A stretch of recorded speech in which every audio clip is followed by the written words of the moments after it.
All right.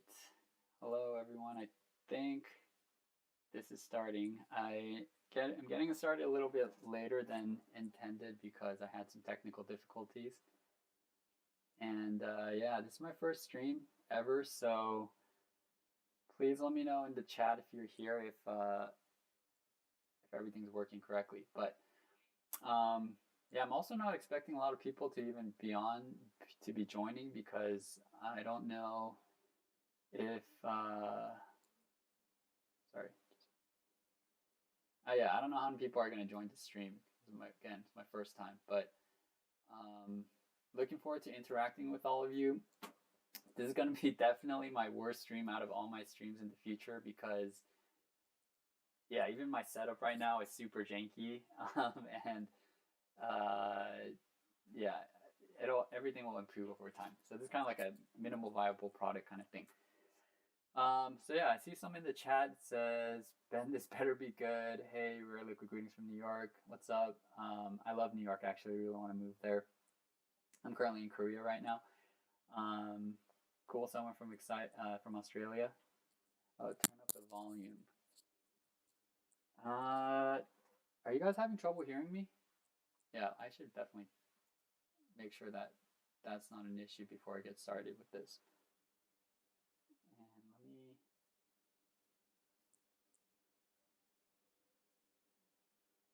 change this. Okay, I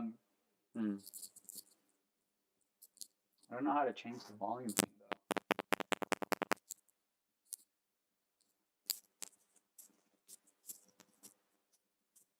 Hi, is this better? Testing, testing.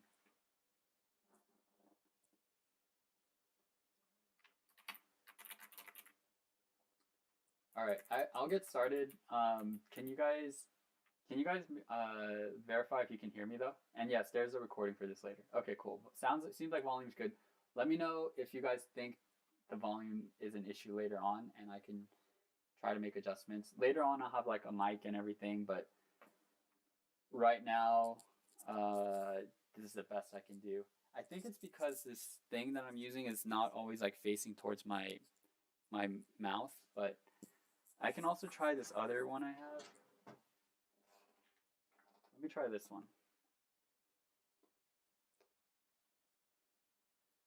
For the Excel sheets, they're actually only available for Patreon members, unfortunately. But you can build along with me and then have your own.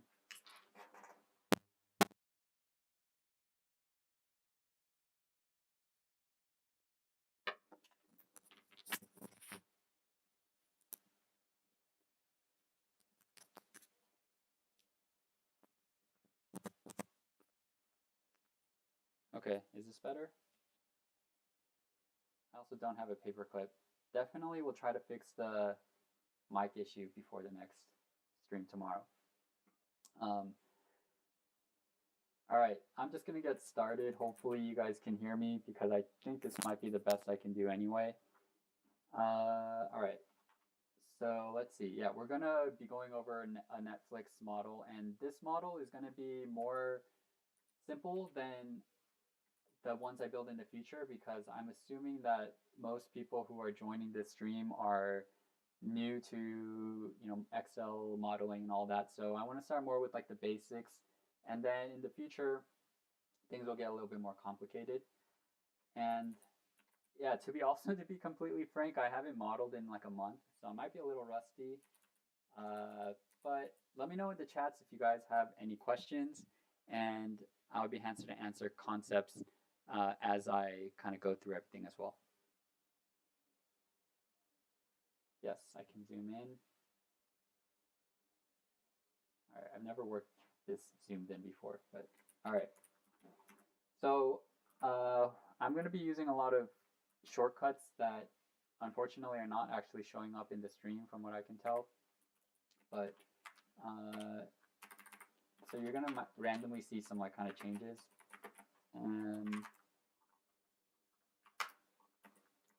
The modeling, I'm going to try to keep this in under up to about an hour or so, but we'll see how things go. All right, mic is still an issue for a lot of people, it seems. Shoot, not really sure what to do.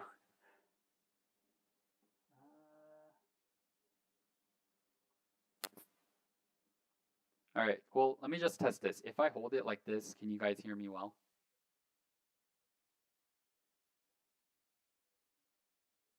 Just waiting for someone to reply on the chat.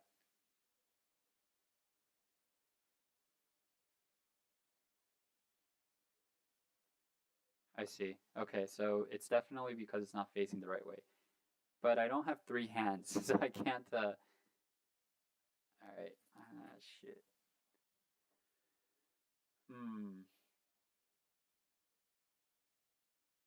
Trying to look around to see if I have anything.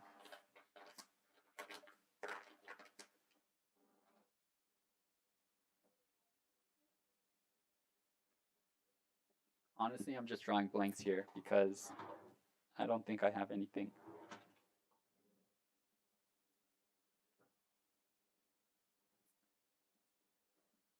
Maybe I have tape somewhere.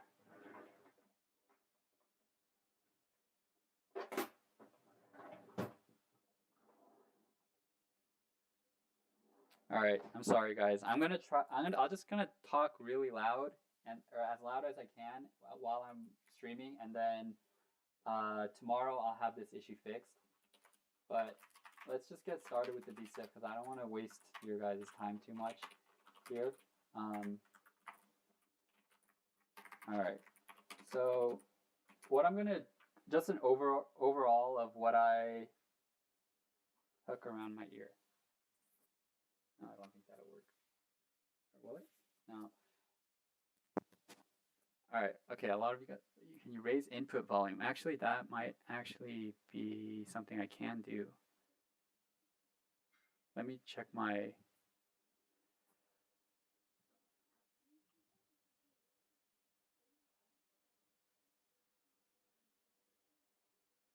Checking my microphone audio properties.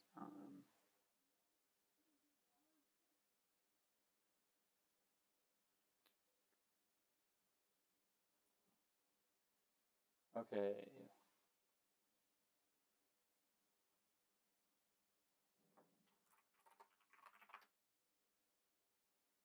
All right. This is. I promise. Sorry. I'm gonna start soon, but I'm just checking my mic properties on my computer, and then if I can increase it, then I'm gonna try to do that.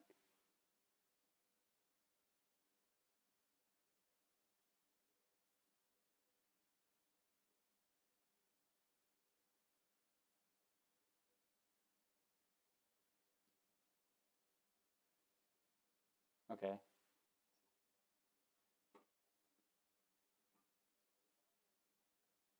All right. I'm getting a ton of mixed signals from a lot of you guys, so I can try one last thing.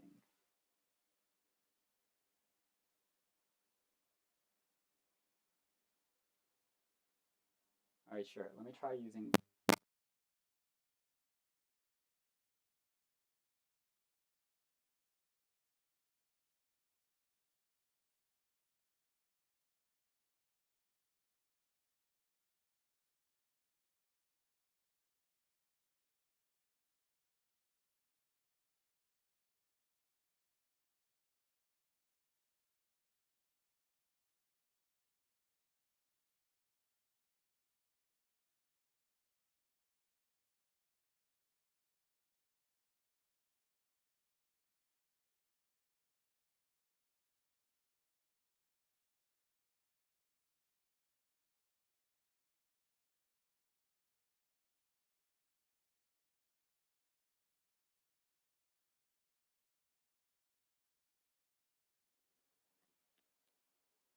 All right.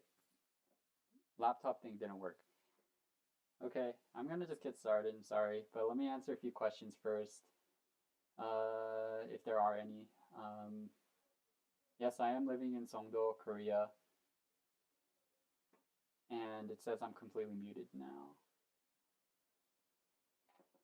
I think I think there's a delay with the streaming because yeah, okay. All right, sorry guys, I'm gonna carry on. All right, so first thing that we need to do uh, is just get the Excel or the figures from the financial statements, right? Because that's the basis for everything. And what we're gonna do is there's kind of two ways, honestly, that I would do from what I would from if I was modeling for my own purposes. I have this other resource called Visible Alpha that I actually highly recommend. It I can show you guys in a future stream, but for this one, what that does is kind of automatically downloads a lot of information. But what I want to do for this one, since not everyone can have access to that, is show you guys what I would do from pulling numbers from the financial statements and then looking at historical figures and kind of building out a model from there. And I'm doing everything on the fly, so I don't even know how detailed this is going to be. All right, so let me first pull up the financial information.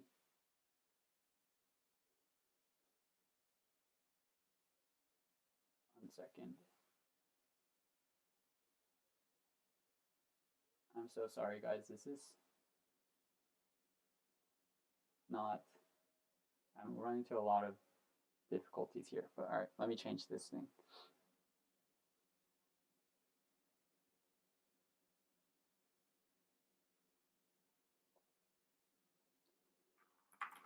Okay, question. What would you say is more used, Excel or PowerPoint? Honestly, I think it's pretty 50-50. All right, super helpful website that I recommend everyone use, bamsec.com, if you guys don't have this already. So if I look up a company like Netflix, then you can instantly just get a lot of the key financial data that you see here. And what we're going to do is look at these kind of quarterly filings and annual filings.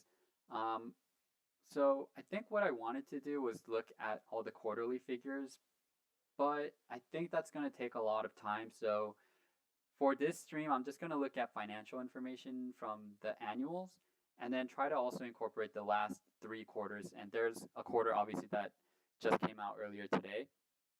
So we'll try to look at the quarterly information that just came out as well.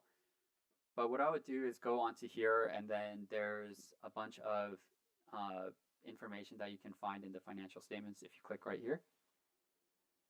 And will this be uploaded on my channel later? Yes, it will be. And then, also, honestly, I don't know if I should upload this one because this one is like going to be pretty terrible, I think. And most people chat going into IB. Okay, I think that's a conversation amongst you guys. So, anyhow, yeah, you go into the financial statements, you look at the income statement, cash flow statement, balance sheet. This is like really the core of the data that we're going to be using. So one really helpful thing, and I paid $35 a month for this, which is relatively affordable. And if you click download,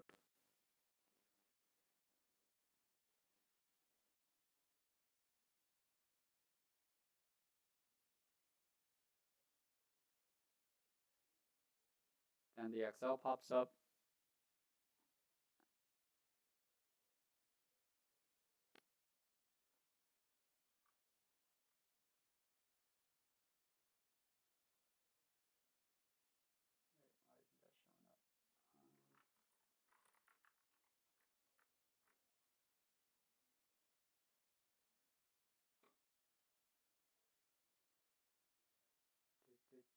Why isn't that showing up? That's weird. Okay, I guess I'll just have to copy paste this.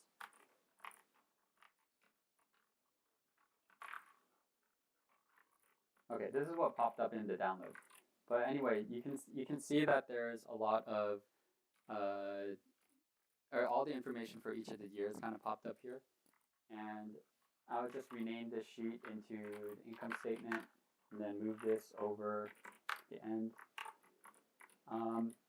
And over, sorry, it's, please upload valuable. To be honest, it should not be posted on the main channel. Yeah. Sorry, I know the quality is not good. Honestly, I should have tested it out more. I'm sorry, but I'm gonna go through with it and then try to iron out the details in a future thing or a future stream. All right, income statement. All right, so one thing I always like to do is move over these to the other side because you'll see later that since we have our years in from the earliest year to the latest year, then it's just easier things like this, which you guys will see later.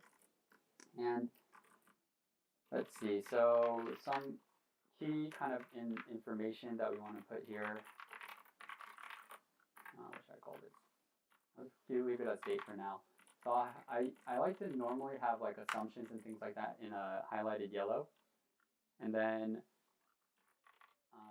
this is kind of probably going into things into too much detail for most people, but I like to change the style to this kind of checkered thing over here. So today's date is the 19th, and then let's actually, okay, so I'm going to build out the rough sketch of the DCF first, and then I'm going to fill in the assumptions a little bit later.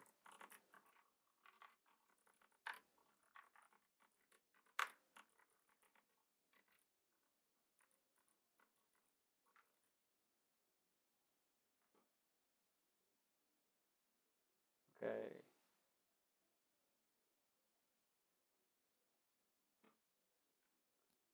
All right, I'm checking on the chat and I'm seeing a lot of issues with the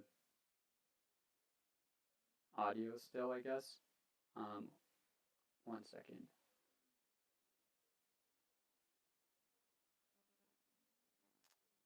Yeah, but like I said, honestly, I can't really change it. I'm sorry.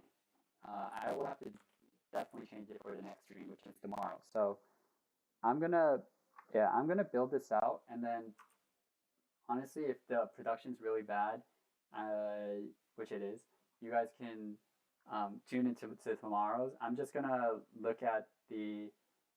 I'm just gonna build the Excel. Hopefully, you guys can focus on building or focus on the modeling part, and then in the future, I'll fix like all these production issues. Okay, but I'm still gonna talk, and hopefully, you guys can all. Oh, and thank you, Karen, for wow, $50. That's crazy. Thank you very. Like, I did not expect any money from this stream, but thank you very much for the donation. So let's just look at the past 3 years. So I'm adding +1 here. You want to try to make as many things automatic as possible. So obviously, instead of like entering the years, this is obviously like pretty common knowledge. But what I'm just doing here is adding 1, and then I'm copy pasting across for the rows. And then up here, what I want to do, so these are our historicals, right? So just to be super clear, I'm going to be writing historicals. And then over here is going to be our projected. And normally I wouldn't write this stuff, but I just want to make sure you guys can all kind of see what I'm doing, especially with my mic issues. It's lagging a lot.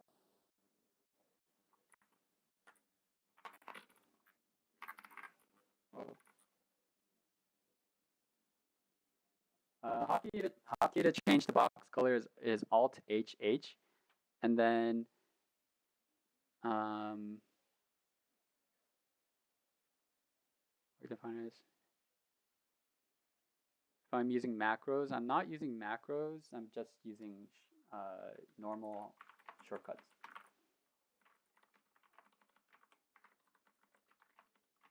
Okay, so and then to get all the columns, I'm doing Control Spacebar, and then for the next one, I'm pressing Alt HOI to get all the rows or all the columns, kind of like a. It fits or makes the columns. Okay, something easier is Alt HOW. Then I could just enter like 15. It's too much, so I'll make it 10. All right, actually I can't explain all the shortcuts. I'm sorry, that's just too much. So what we're gonna do though is project for 10 years. So as you guys can see here, it'll be projecting out for 10 years. The short row that I have here is just a stylistic thing. You'll kind of see a little bit later, but I personally just like to have the extra spacing there. So if I'm like having revenue here, if I compare it against not having it, I just personally like it. All right, so just to explain the basics, right? We have revenue, and then we're going to have operating expenses.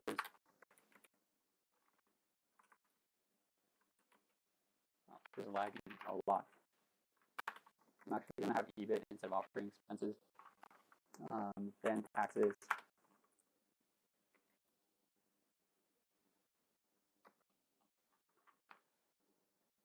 And then we have our EBIT, which stands for EBIT minus taxes. Then D&A, depreciation and amortization. Capital expenditures. Change in net working capital. Then that gets you to your unlevered free cash flow.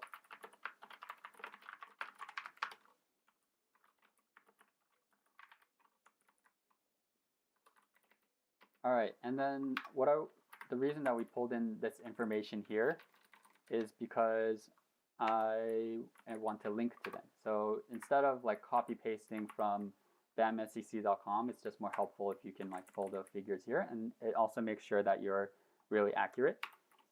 So let's just get our revenue here, and don't like this formatting, so let's change it to, oh, one thing I should do actually. So these figures are all in billions, or sorry, they're in millions. And I think it will make sense to change it to billions just because the numbers are so big. So what I'm actually going to do is get this figure and divide by 1,000. And for the formatting,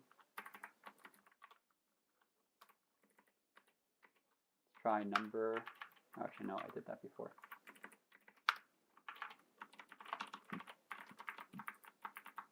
All right, so these are linked to the previous.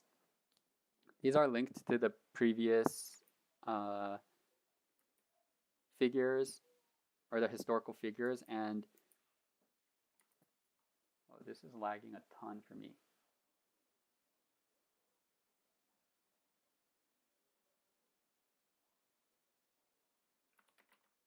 Okay, anyhow, I think we're, oh wait, it says error.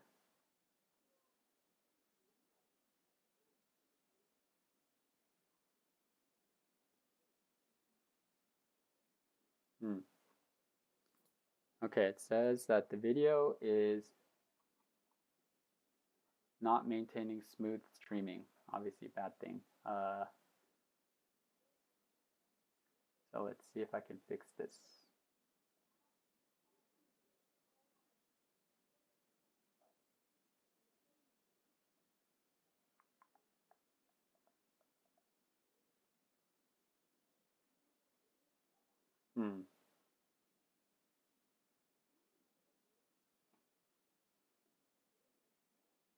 All right. Okay.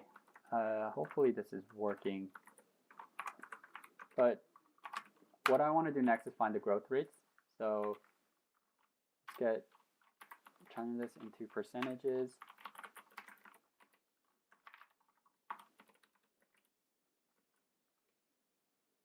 Okay, people say it's fine. Okay, cool.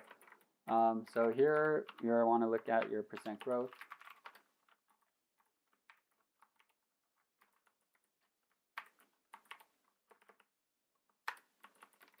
And then the way we're going to build this entire model is have 3 cases where we have a base case, optimistic case, and conservative case. And So let's just write that out here. So we have conservative case,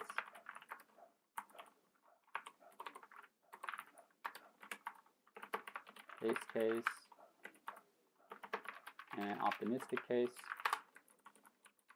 And we're just going to copy paste this thing over here. Oops. For our projected years.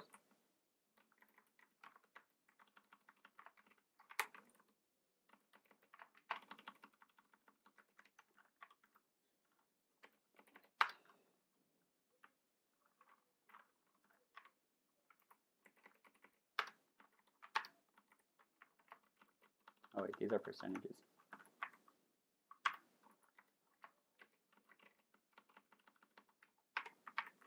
All right.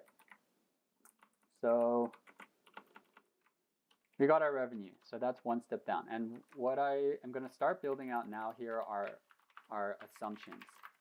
And I think I might have to readjust what this actually is, the formatting and all this later. But for now, let's just put, let's see, what's the best way to do this? I think it would actually make sense to break it down into 3 sections like this.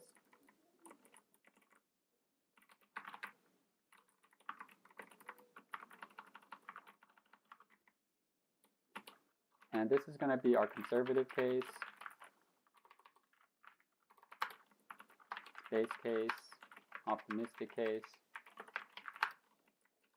All right, let me check the chat. Am I going to do LBOs?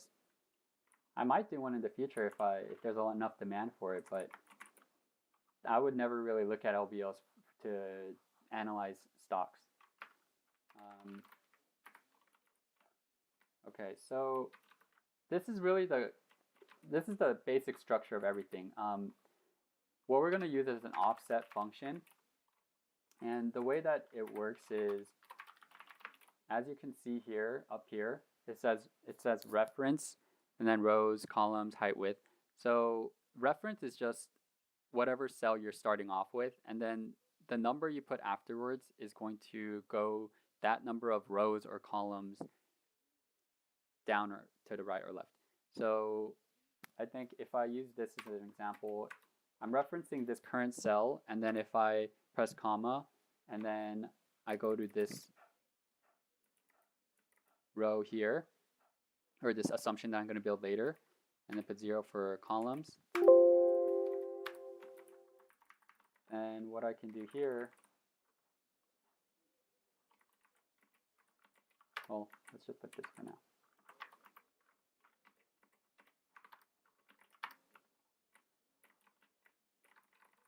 Sorry, I actually realized that that's not what I necessarily want to do. I want to have a switch here.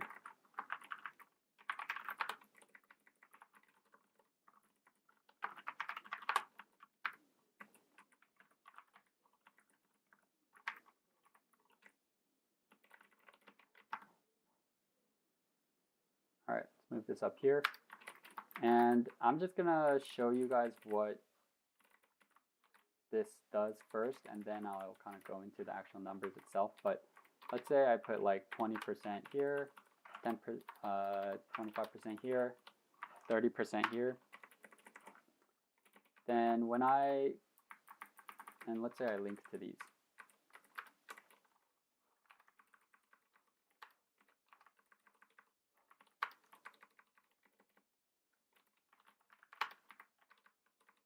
All right, so then all this does is when I go to my different switches, then it automatically changes this number over here.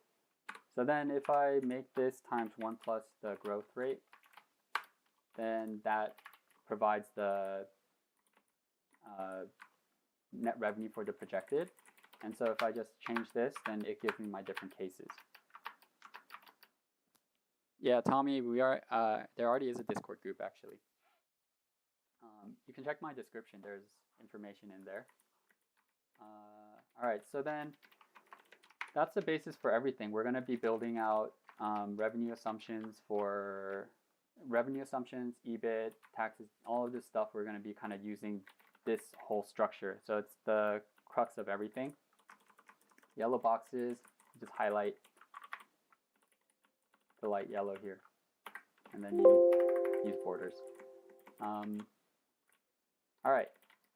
So next thing I want to do is pull out some information of how the revenue for the company has been growing over the past few quarters, and then use that information to kind of build out the model. And like I said earlier, I'm going to be really doing this on the fly. So, oh wait, where's that?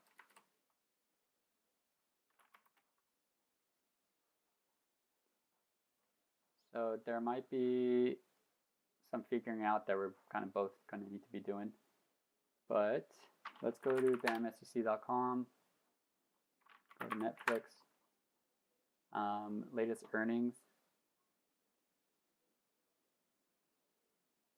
And there's a lot of really interesting data here.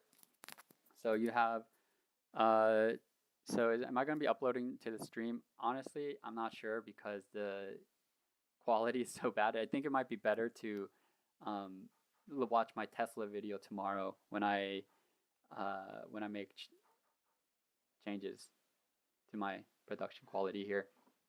But over here we have some interesting information, right? Netflix, obviously, I think as most people know, this is a streaming service, and so down below, I'm expecting there's going to be some information about their streaming figures, hopefully. So we have paid membership, paid net additions. They break it up into different geographies. So UCAN is United States and Canada, EMEA is Europe, have LATAM, Latin America, and APAC, Asia. So I'm just briefly going to look through what kind of information is here, and then we're going to take a look at what we can use. I think for now, what I want to do is download this data, and I'm going to implement it. I'm going to add it onto my spreadsheet.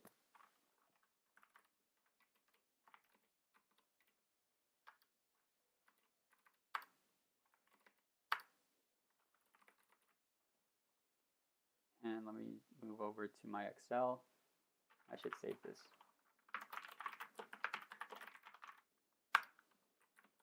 All right, so let's see here. Let's see what we have. So we see that revenue, they're breaking down into quarterly over the past 5 quarters, and they're giving us a forecast, which is nice.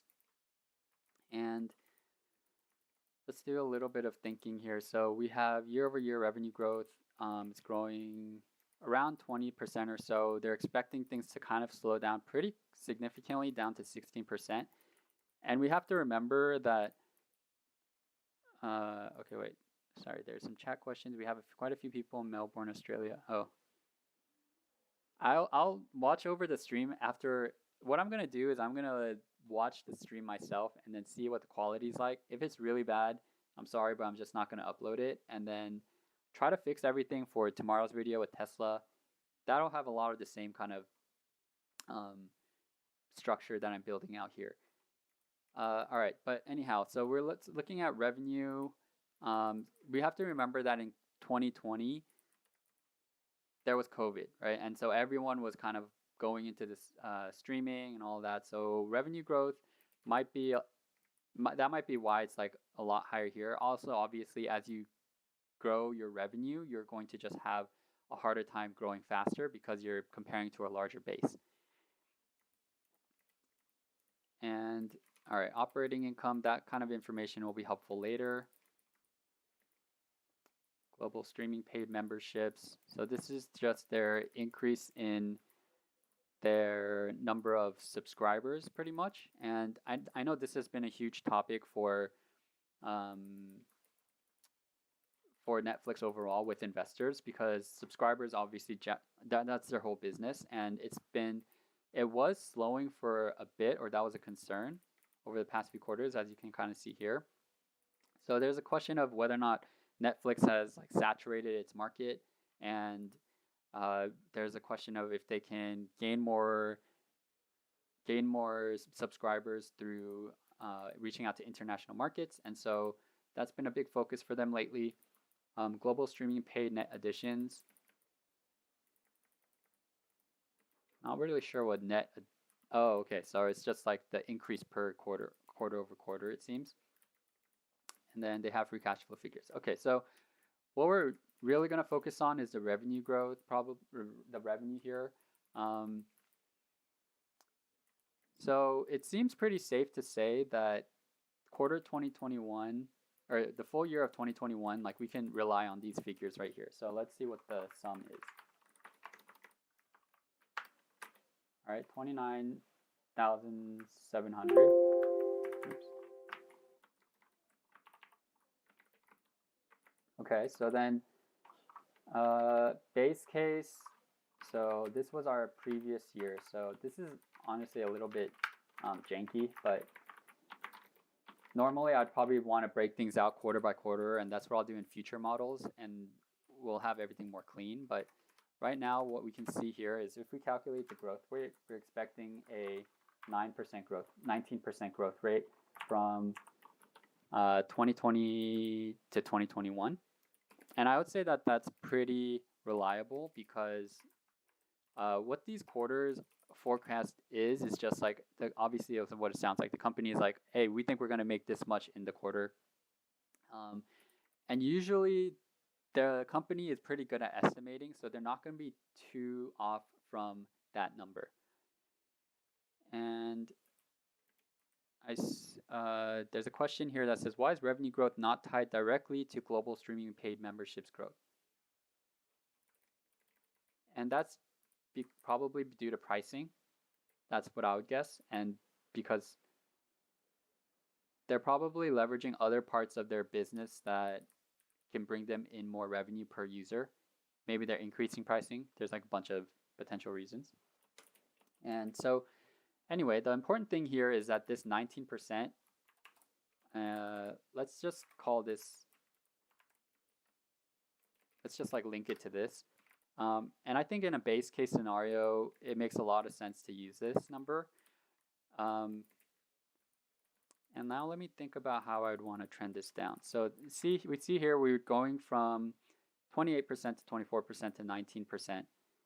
And you need to have a more granular build for revenue. Yes, like I mentioned, this is going to be a very high level model. This is not really what I'm going to, this is more for you beginners to understand how to build the model.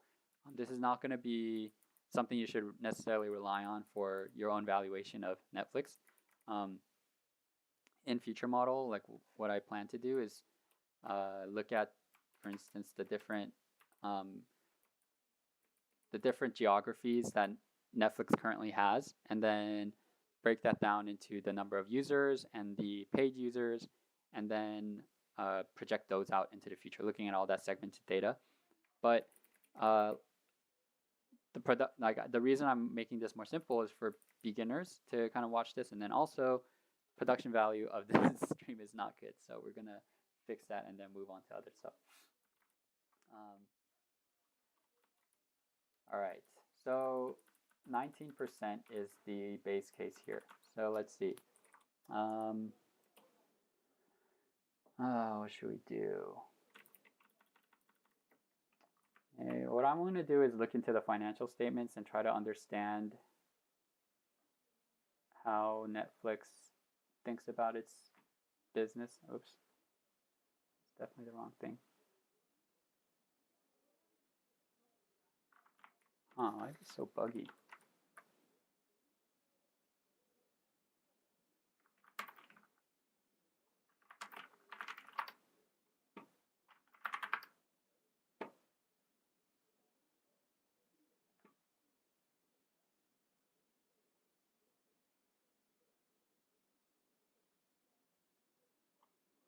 All right.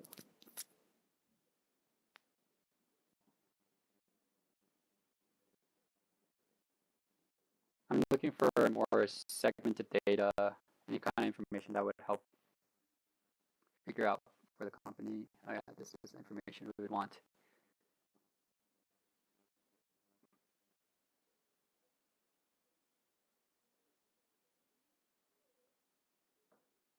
Okay, so I'm seeing all this information here.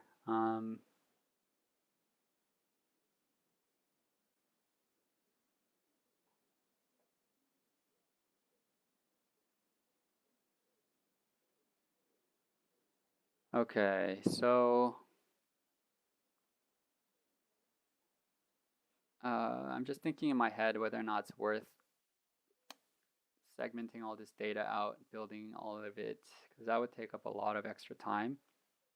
And I'm just concerned. Let's see.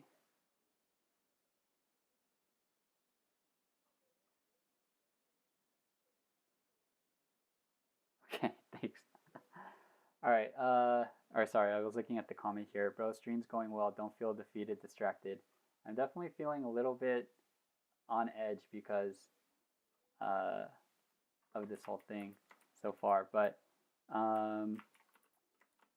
here's what I'll do is let's just download this information for first, and then see if we can use any of the information.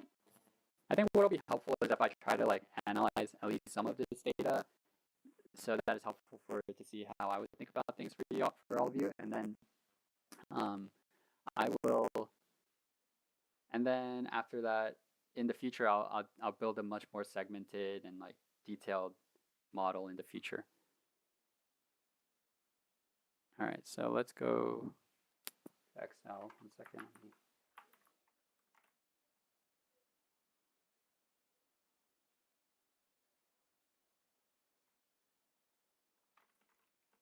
Okay, so all of you guys can see this.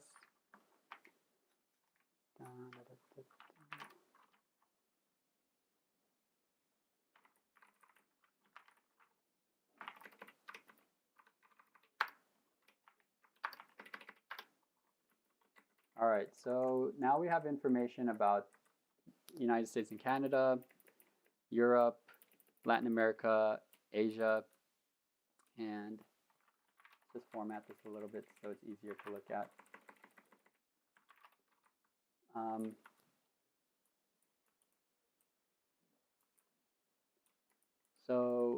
Okay, so let's see. We have revenue, and let's see if these numbers add up. So they have paid membership. Then we have average revenue per membership. Oh, my Excel is being super laggy.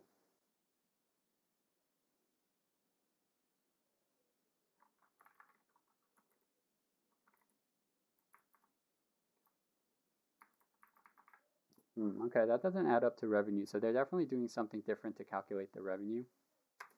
But I think what I would do if we had a more, if I were to build out the revenue more detailed, is kind of project out the revenue for each segment here over the next 5 to 10 years for the DCF, and then build out the model that way. But like I said, with this model, because there's so many issues with the stream right now, I'm going to show you how to build out the basics of the model, and then do not use this as information you would use for your evaluation for Netflix, because it's going to be super high level.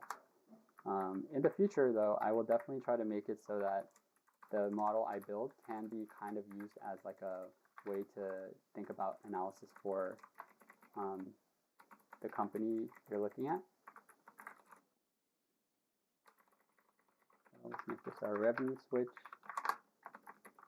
and this is our EBIT switch.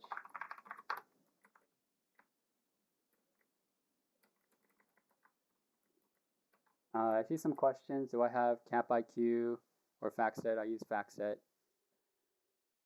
And those are not things I'm going to be looking at. Well, actually, I probably could use those numbers. That would probably be interesting for you guys also. So just for reference, let's look at street estimates. This is something that I pay $12.50 a month for, so it's not really accessible to the average person. But what I can show you guys is there's so much lag here.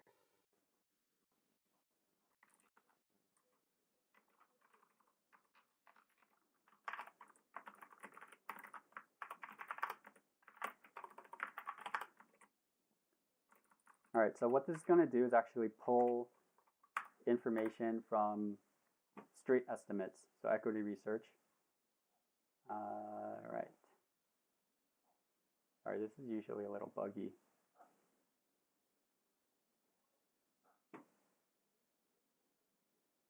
Okay, so this is actually a tool I use all the time at JP Morgan.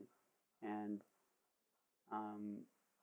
what this basically does is pulls very specific information that you want.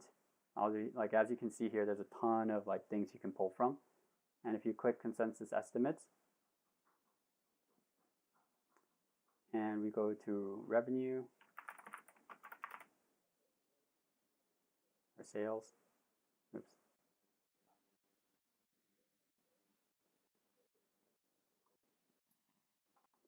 Come on, computer.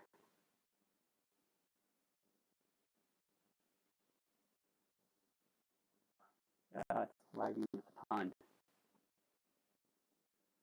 Okay.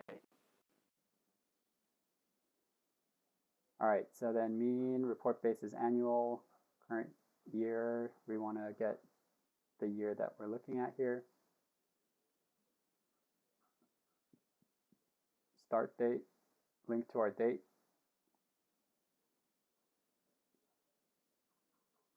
Currency, don't need to worry about. All right, insert. So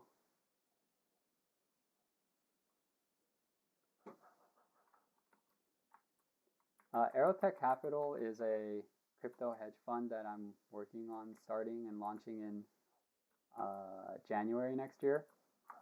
And I haven't made a video about it because we're still ironing out some details. And I don't want to like make a video about anything that's, you know, super in progress. But yeah, that's what the fund is. Backset is $1,250, not $12.50. So it's kind of expensive. All right. By the way, very helpful shortcut F4. It anchors whatever you're looking at. So whenever I copy paste, it'll be connected to that particular cell. So let's test this out.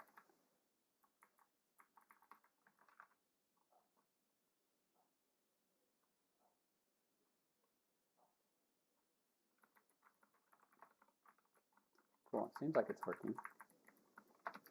All right, let's see how many years we can project this out until it gives us errors.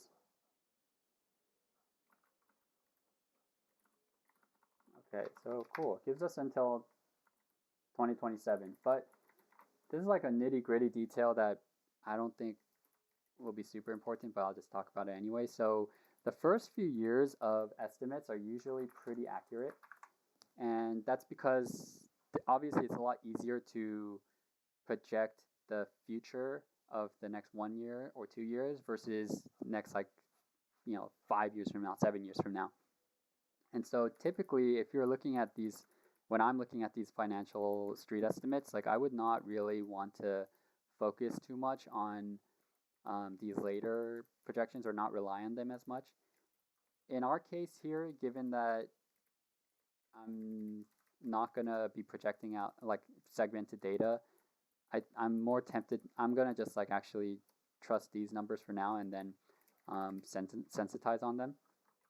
So what we're going to do here is, and this actually is a good, if you guys have been following so far, I kind of I got this 19% from over here, right? Saying, okay, if these forecast numbers are correct, then we should get to around 19%. And for the street estimates, the analysts are estimating right now for 2021, since we have a few months left, they're saying we think that we're going to have $29.6 billion in revenue for Netflix. And that's pretty close to what we calculated together. So that's a good sign. It shows that both are pretty accurate. And what I'm going to do is for our base case, I'm just going to get our estimate and then use our percentage that we get here and do the same thing for the the remaining years that we have left. So we can look at our growth rates here, and it looks a little bit funky, right? We have 19%, then 15%, 15%, 14%, 13%, 12%, and then drops to 4%. Right? I think the likelihood of these projections being true are pretty low, given that we're probably not going to see like really stagnant revenue growth like this. And that would be very surprising for me. And then a sudden cliff. For our purpose, and the reason that it's probably like this is because a lot of times, as I said, some equity research analysts in the future years, they kind of drop out and stop making estimates over the next few years. So, but what we're going to just kind of go, should we roll with this? That's a little weird. I'm going to take this one out. I'm going to assume that the figures over here are somewhat reliable, and then we'll just sensitize our conservative case. But we still have the remaining 4 years here left, right? And so what I want to also kind of show you guys is what we're generally going to do is have a target projected growth rate at the end. And given that Netflix is a pretty old company, we're projecting out for 10 years, I'm going to assume that eventually it slows down to like a 4% growth rate by 2030. And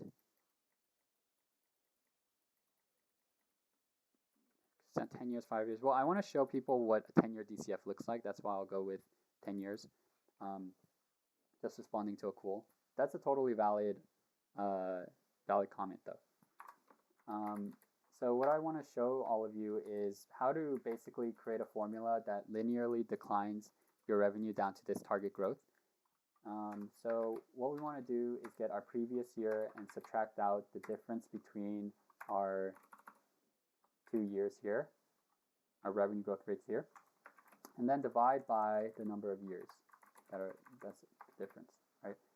And that linearly grows it down to this percentage. And then I'll explain that in a bit, but we want to anchor all of these, as you can see on the top over here, because by doing so, when you copy paste across, it'll be all kind of like linked to the same area. So if I didn't, press F4 and then anchor all these, I'll show you guys what happens.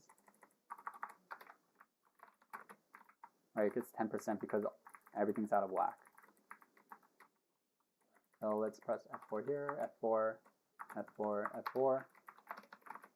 And you can see that the main thing I wanted to show you is that just the difference between these are always the same. Right? All right, so then we have our projected forecast here. I'm going to hide this. These are linked to our street estimates, and so let's call them like somewhat trustworthy, not really trustworthy. But as I showed you guys here, we can look at our, I want to make this equal to our, what we have projected up here. So 2030 revenue target.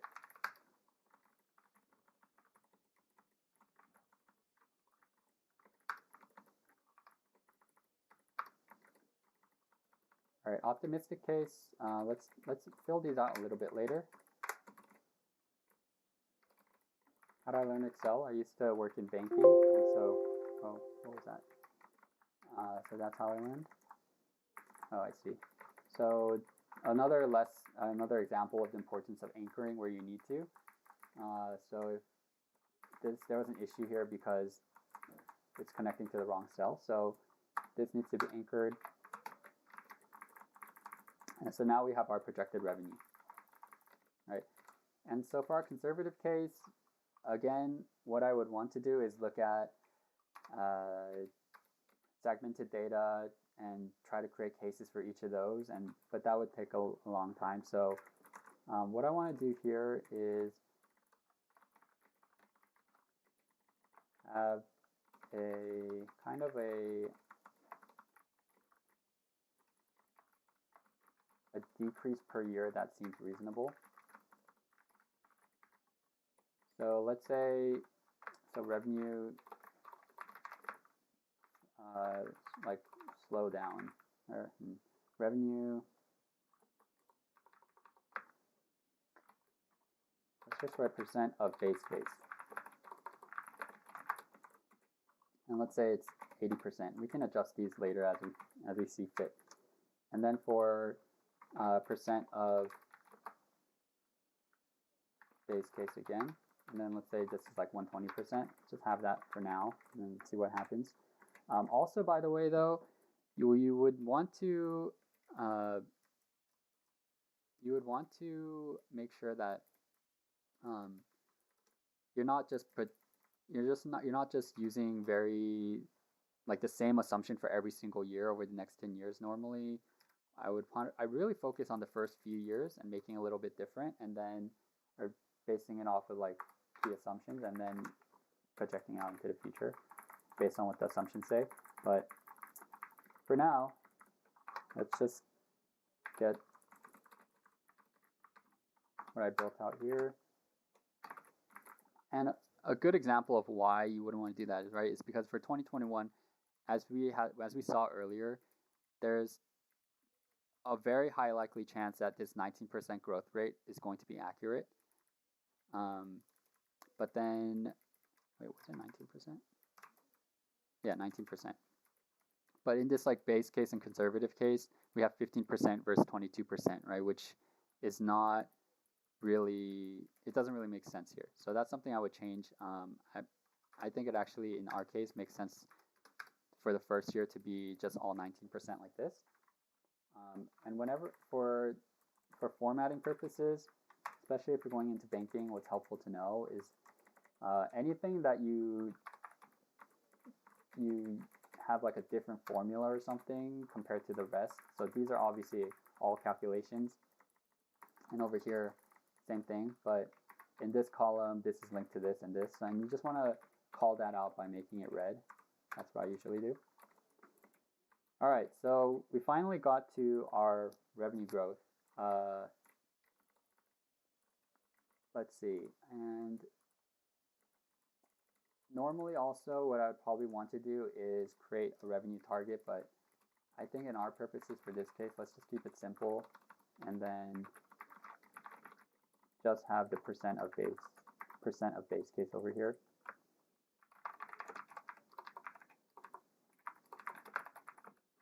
So Aaron asks, hey, I'm moving so fast. Were you already proficient before accepting the job?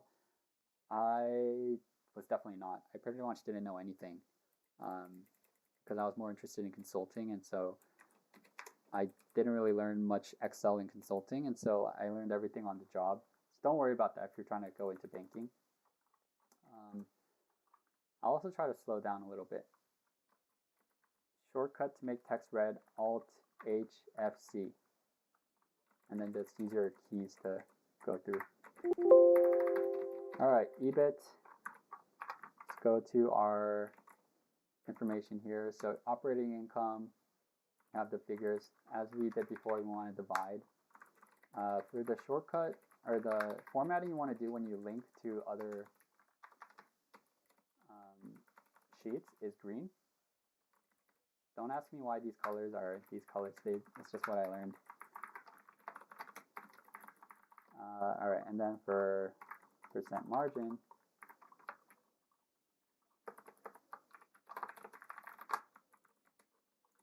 or just to make it easier, let's hit percent of revenue, and then you get your EBIT divided by your revenue, and that gets you your percentage of sales.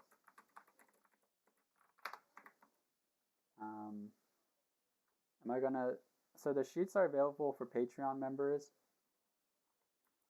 And yes, Wilson, I exactly agree with what you say for Justin. It's going to be pretty small, around 1 million is the target for now. All right, so yeah, shortcuts do show up for me, but for whatever reason, the stream is not picking it up. Maybe in the future, I can get a stream where it does show up, but I'm not super sure about that. All right, conservative case. Okay, so just looking at the figures here, let's actually look at quarterly data. operating margin, we see it goes from 20% in one quarter to 14, 27, 25, 23.5, and then 6.5. That's super, super odd. But, you know, just to make things easy again, I'm going to take a shortcut a little bit again and then look at street estimate.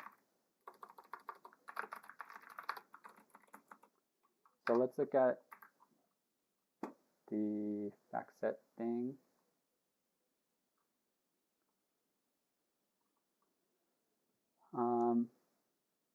Suggestion for tomorrow, considering moving your live text box to the top right. Oh, that's a great idea. I can do that right now. Oh, wait. I think I can.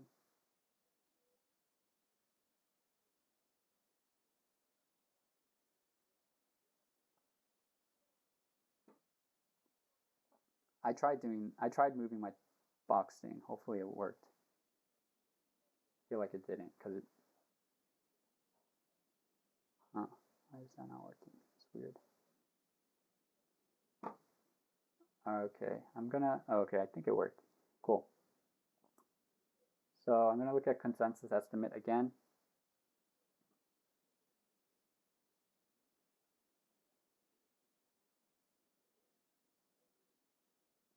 This part is gonna be a little laggy. All right, and then let's look at operating income.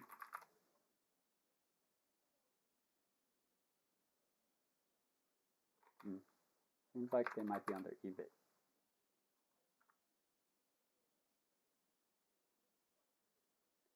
Where is this? Oh, here it is. Then we want mean, annual. Yep, all of this looks good. Just kidding. So we can fix this. So we want to get our year right here.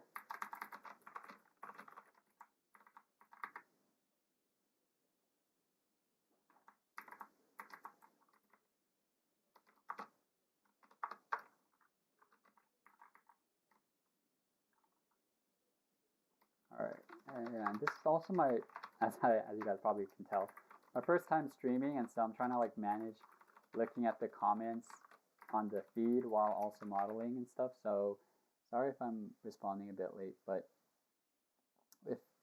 will this be available? I doubt it. But yeah, because this is not really a high quality stream, but the Tesla one tomorrow, I think. Hopefully I'll be able to fix a lot of these issues. All right, so now we have our projected information for our EBIT from the street figures. I want to copy this format and what I did here.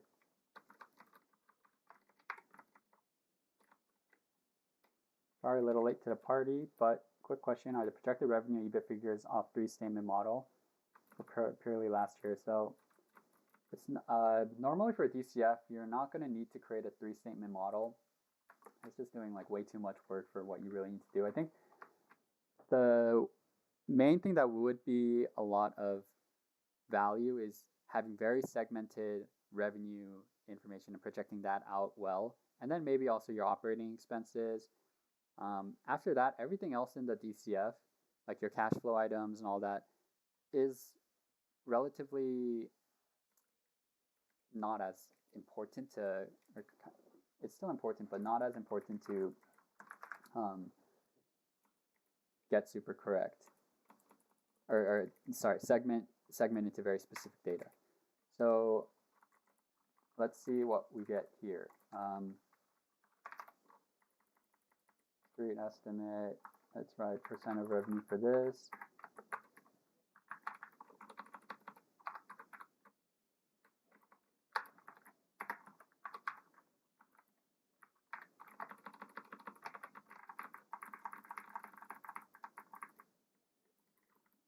All right. So I'm looking at the street estimates. These numbers are also very interesting because it's very optimistic. And so we can see here Netflix was at 10%, 13%, 18%, jumping up to 21%. Okay, it makes sense. Then 23%. 25, 28, 31, 34, 34. That seems pretty optimistic to me. We'll roll with it for now. But I think what I'm going to do a little bit later, which I'll show you, is lean more on my conservative case than the base case. So let's see, what time is Tesla? Also same time, but then in the future after Tesla, I got a lot of feedback that there were a lot of people in Europe, and so I might change streams to like a earlier time. Thank you, Paula, for the positive energy. Don't really use offset since it really needs you to change. Yeah, you can use choose. I'll use choose for this formula right here that I'm about to build. Don't really think it matters. Shortcut to check formula is F2. All right, so choose, as you see here, it says index number, value, value, value. So there's like pros and cons to offset and choose, and you just need to know when you're building a model what future changes you might make, and that's really what you should base off of in terms of what you want to, which formula you want to use. So I'll show you what this does first. So you just go to your switch and then you reference your different cells. Then it'll go to whatever cell you want based on this number here. So if I have 1, it'll go to, oh, this is not formatted well.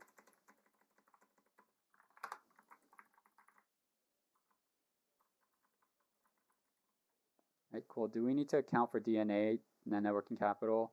We're going to get to all that in a bit. So as you see here, choose. All right, let's build this out first, actually. We're going to build this out in the same way. Percent of base case, revenue. And then percent of base case, EBIT. Then target 2030 EBIT. Sure, let's keep it 80%, 120%. We'll probably massage these numbers a little bit later. But let's say again, we get 80% of our EBIT here.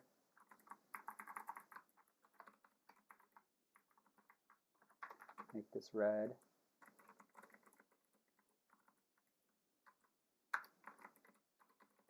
And then for this, we get times 120%. Also, probably not the best assumption.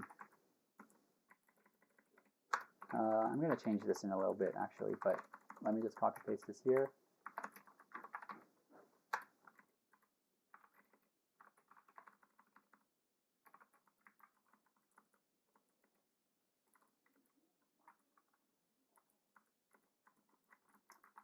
Okay, so one thing I forgot to mention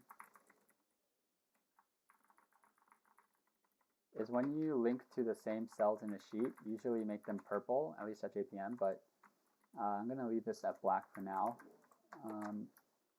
Okay, so let's see. When we look at our operating income here, I just want to look at the forecasted numbers and these to kind of sanity check everything. So if you guys remember, this is our 2021 revenue. And then let's calculate what our 2021 EBIT would look like, which is your sum of your operating income here. And then let's see what our percent of sales looks like. So we're looking at 20%, and that's for 2021. Our street estimates are saying 21%.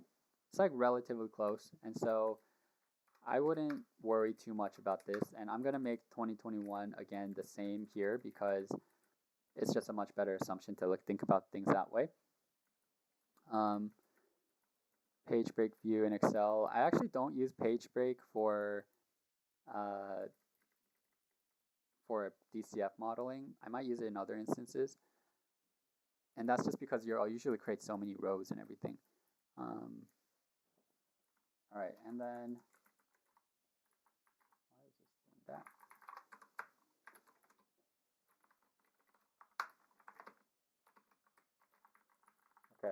So these numbers are definitely way too big. So EBIT margins, there's a lot less variance with these versus like sales growth. What we had before of like our optimistic case of 41% EBIT margins in our optimistic case is just like incredibly high, and so we don't really want to assume that much. Like, we don't want to be that aggressive. I think that's just super inaccurate. Even under 10%, honestly, is pretty high.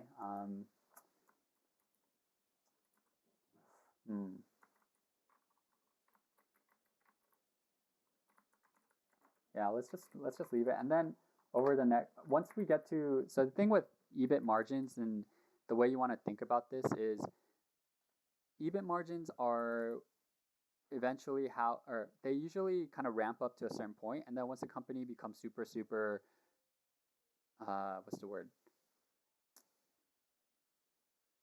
optimized, I guess, after they become fully mature, their EBIT margins don't really change all too much because they got their whole business like all set up, right? And so just as a very easy simplifying assumption,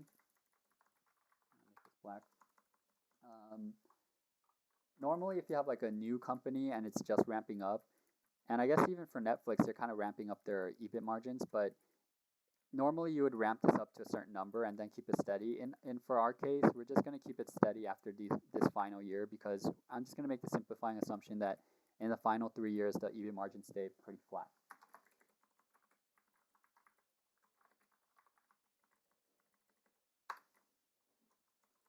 All right, and so then if we copy paste this choose function, and we want to anchor this first cell. Okay. And then we want to do the same thing as we did before, where we just, actually this is not the same thing. You just multiply EBIT percent of revenue times your revenue, and then you should be able to calculate what your EBIT looks like. So just to make sure I don't confuse you all, I'm going to hide that. Okay, so then we've now built up our revenue and our EBIT. And yeah, I can't believe it took us basically, what time is it? Wow, an hour. Okay, I'm going to move a lot faster.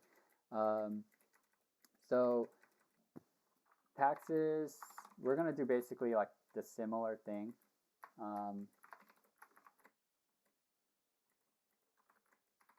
I'm just going to copy paste this for now, and then have a conservative, optimistic, and base case thing.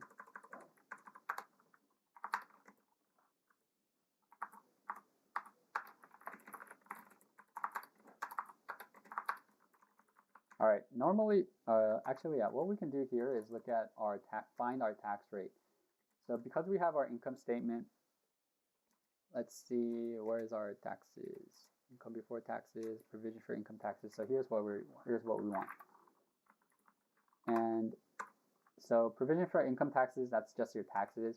Income before income taxes, pretty self-explanatory. And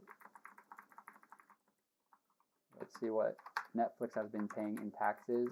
It looks like 1%, 9%, 14%. And let's see why this is so low. Or we probably would need to actually dig in to figure that out, but kind of look at their operating incomes, relatively high. Okay, 14%. So let's just draw this in.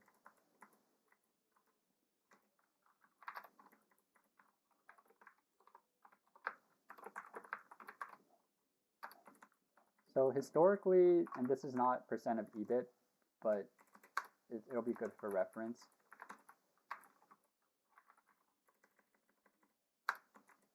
Historically, it looks like they were paying 1% 2018, 2019 9%, and then 14% in 2020, right? And usually what is happening with these lower figures is that companies will do everything they can to just decrease the amount of taxes that they pay.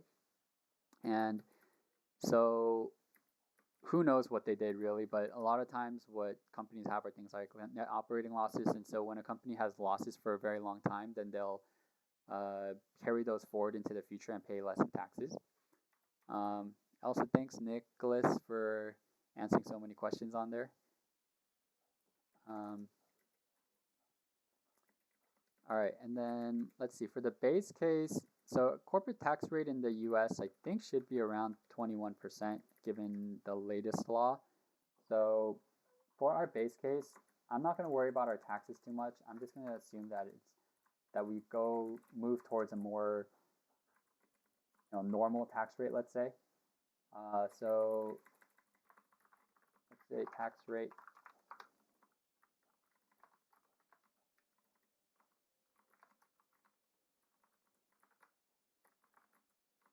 I'm getting a lot of requests to upload this. I'll try to think about what I can do. Maybe there's also, why is this not moving to the top?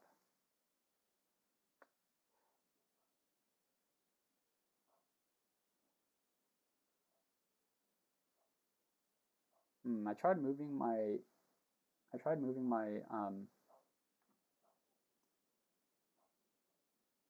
my screen thing to the top, but then I see it didn't do that. And I'm a huge noob with this whole software that I'm using right now. I definitely have to study it a bit. I'll fix that in a future stream. All right, so again, let's get our tax rate here. Call it 21%. Again, simplifying assumption.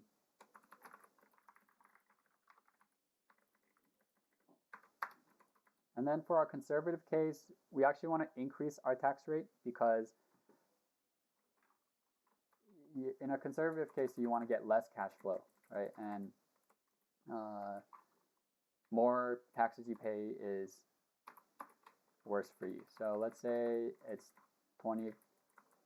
I don't know, these numbers are going to be very funky, but I don't think the tax rate is really going to lower that much. So let's keep this at something like, let's say Netflix is really good at saving on taxes for whatever reason throughout the years, and let's call it 18%, 25% tax rate. This could honestly go higher depending on what Biden decides to do. So I'm okay with it being a little bit higher.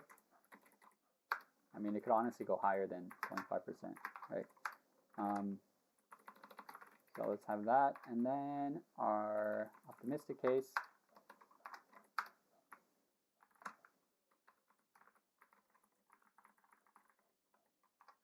And then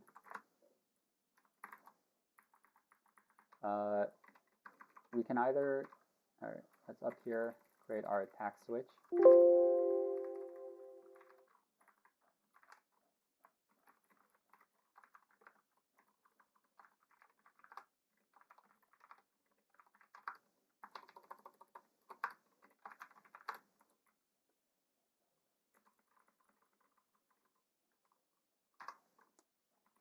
All right, and then since I used choose last time, let's just use offset this time. So, oops, you have to, offset is you go to the reference cell, then you go to the row, and then 0. That's it.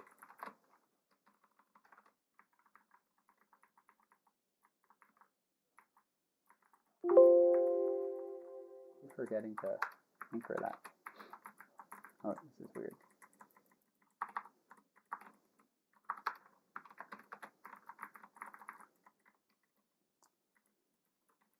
Okay. I'm trying to think about like what I can do I can definitely share this stream via email. But then I have to collect a bunch of your guys' emails. So here, if you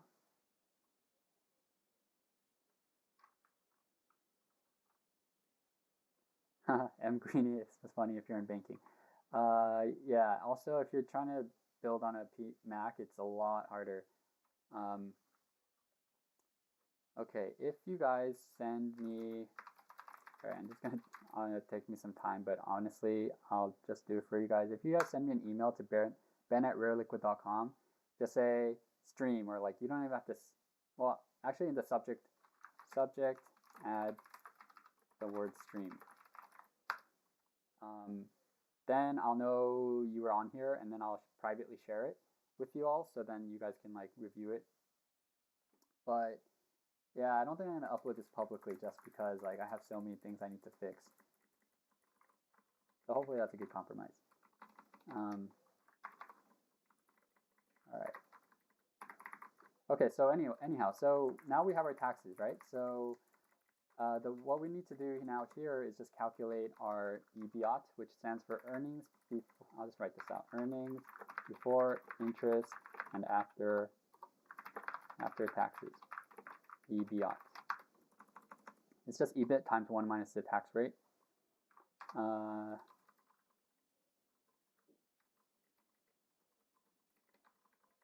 right, EBIT minus your taxes.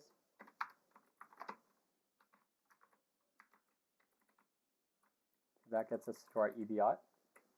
And then our so I guess what we should have gone over before is, oh, thank you, Kim, for the donation. What is a Netflix Dcf? That is what we're building right now. It's like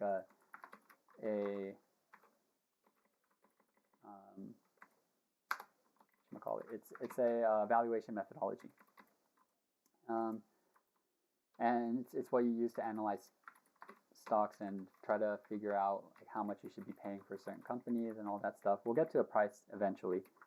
All right, so DNA, I'm going to move through these also a little bit more quickly because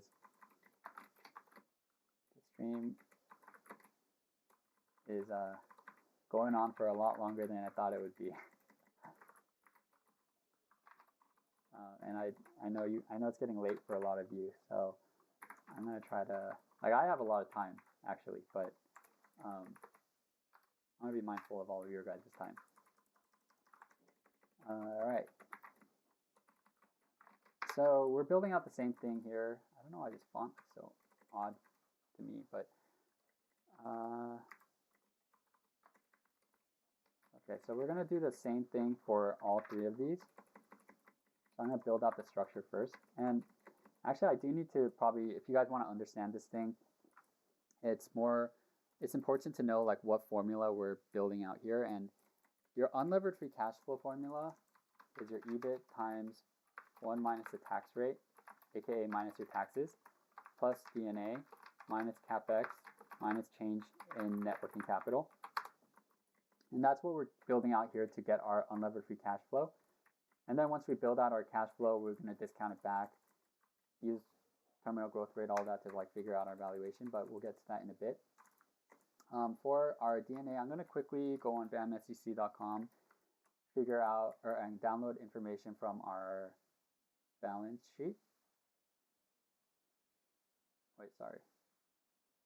Cash flow statement. I had a brain fart there. And I'm going to pull that information into our Excel. So just give me about 10 seconds here.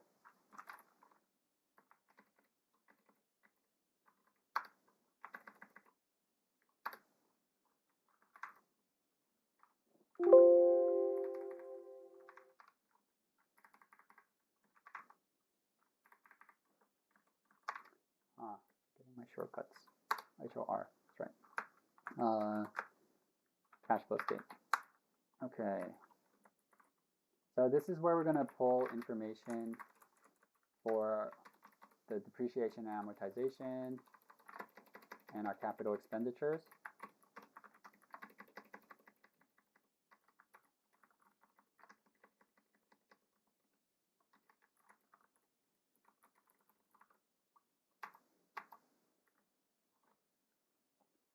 Email is ben@rareliquid.com. I'll type it here again. ben@rareliquid.com. Okie doke. So let's get our historical figures here. I'm hoping this won't be too complicated. So we see we have depreciation and amortization and amortization of content assets. So that's a huge number. That's very interesting. Let's see what it looks like when we add these together, because seems like that's what we're going to need to do here. Normally, if things were a lot easier, we would just look at the depreciation amortization here, and then that would be it. But Netflix amortization of content assets, it seems like a big part of their business. What I assume this is related to is whenever they buy an asset, they have to depreciate that, I don't know, IP or whatever it is over time. And I would definitely try to look into that more if I more later on. But let's see what these numbers look like first, and if they're reasonable.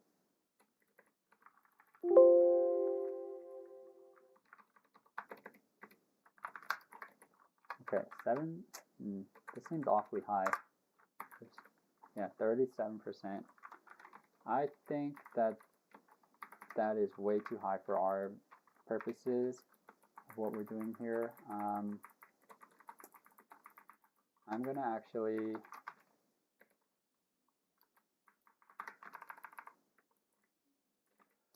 let me think about this. Amortization of content assets, depreciation, it's all fine. Okay. See what our capital expenditures looks like.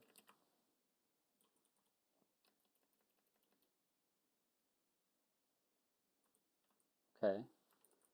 So let me answer some questions. How long does a typical DCF model take to create, including finding info? I mean, right now it's been an hour and a half, and this is a very simple model that I built. And I would say if I wasn't streaming to get to the point where I am now, I think probably would take 30 minutes-ish. But then it also depends how well you know a company and how familiar you're with it. Netflix, I'm kind of looking at the data right now. Let's see, do you just copy paste the wholesale, the cash flow working capital from the financial statements, or do you synthesize it into regular set of working capital accounts? Generally speaking, for working capital, I don't try to worry about it too much for DCFs because they're just a small part of cash flow. So we're going to go over it later, but all I tend to do is just add up the change in assets and liabilities in the cash flow statement. Yeah, so amortization of content, it looks like it's being offset by the additions to content assets, right? So this is essentially, so depreciation and amortization is normally for your plant, property, and equipment, which are physical goods, right? But for Netflix's case, they're obviously a software company-ish, and everything is just like digital. So what it seems like they do is they basically treat addition to content assets as their plant, property, and equipment. That's like how I'm interpreting it. And then they amortize that over time. And that kind of also makes sense because normally you see your depreciation and amortization a little bit less than your addition to plant, property, and equipment. So this is a little tricky about what to do with all this. So let's see what the PP&E looks like. Okay. And these numbers are really big, so they're going to actually really affect our cash flow a lot. And we can also see that Netflix has negative negative cash from operations until recently in 2020.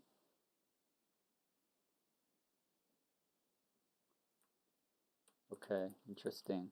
So I think for now, let's calculate this.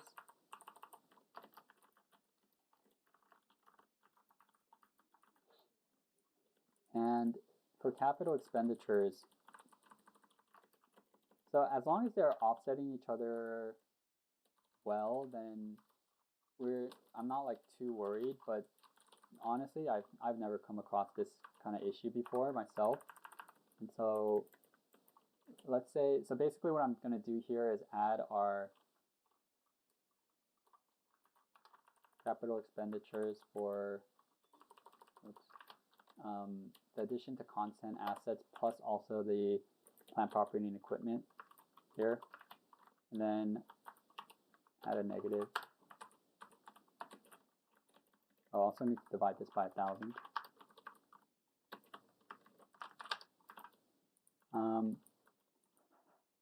So let's see, basically new movies.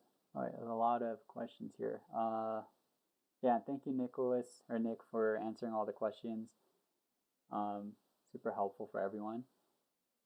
If I'm able to do some more like commercial banking, yeah, I mean, if you understand everything that we did today, then you would definitely be more prepared. Goodwill, R&D, etc. Not necessarily something we need to look at for a DCF.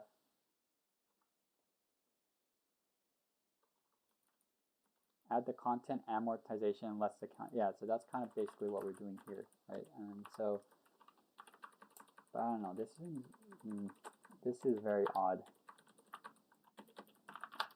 I'm tempted to actually ignore most of it. Like what's happening is that Netflix, the reason this is so weird is because Netflix, I think as a lot of you guys know, has been spending so much on their new content and original content, and that's why their investments have been so high here versus I would bet in the past this number was probably a lot smaller. And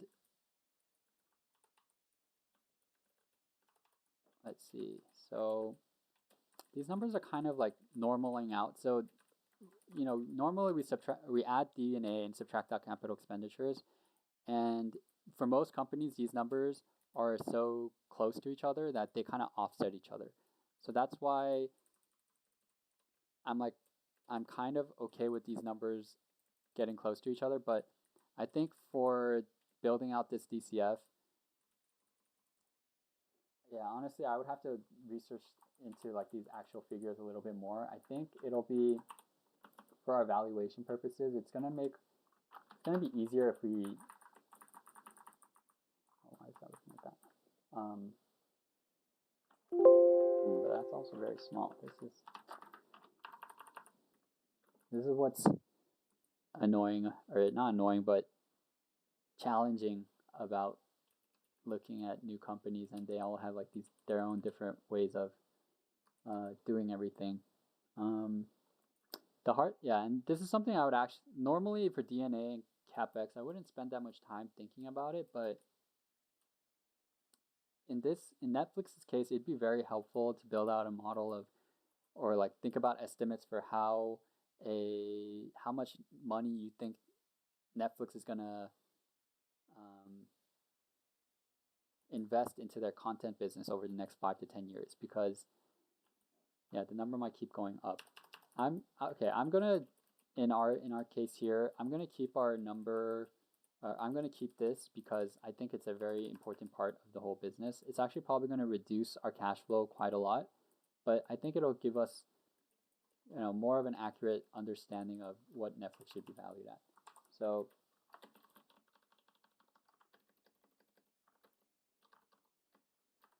all right, so here we see that in terms of D&A, at least this has been pretty consistent, which is a great sign. Normally, you want to just see very consistent numbers here and then project out to the next few years.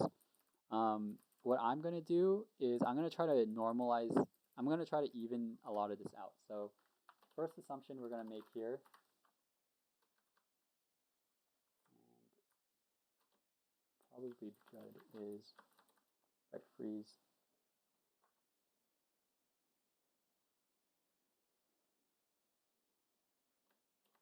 So that you can always see the, oh wait.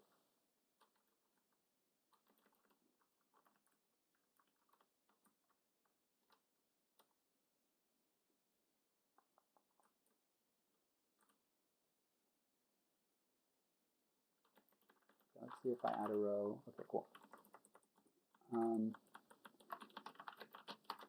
So D&A 2021.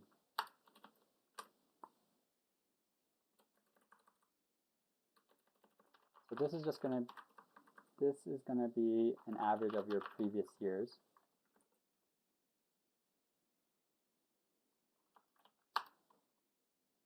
right, Nick says for DNA, sent email. DNA, I would do the first 4 line items minus additions plus change in liabilities plus amortization of content. Let's see what's change in content liabilities. Well, for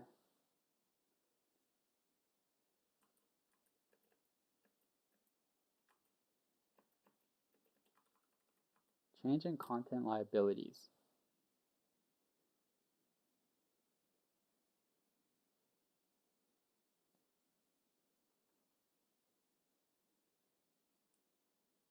I think I'm going to stick with what I have for now, and then I'll change it later if needed.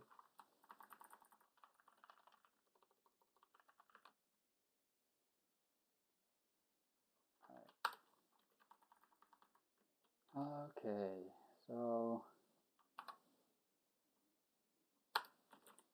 37%. So they're spending a lot of cash on, or this is just depreciation, but they're spending a lot. We're going to hold it steady, and then for our conservative case,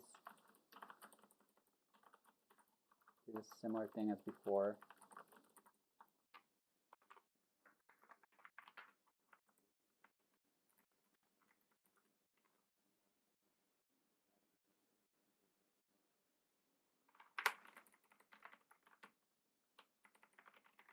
All right, and next time what I'm going to do is definitely look into the financial statements a bit more before hopping onto like modeling so that I can create better assumptions for all of you. Okay, but let's see, for conservative case, let's say they spend a lot less.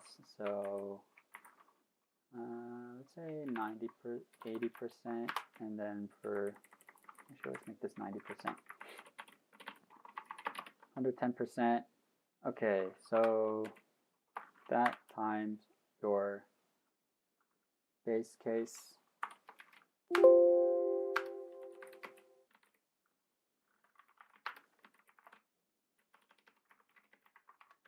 That times your optimistic case.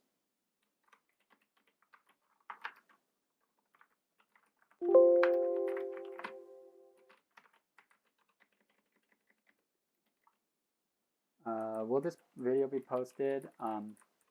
So like I've said this, I'm going to just repeat this again because it's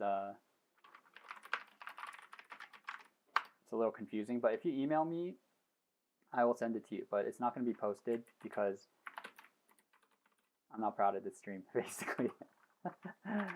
All right, offset, which I'm fine with, you know, like this is just like my first time trying it, and I didn't expect to have this many issues, to be honest, but here we are. So, and I honestly, I wanted to look into like figuring out the streaming and everything a lot more.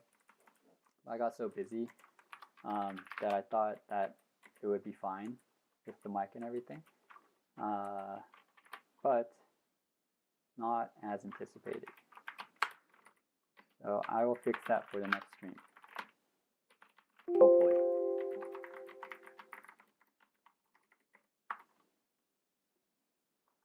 Okay.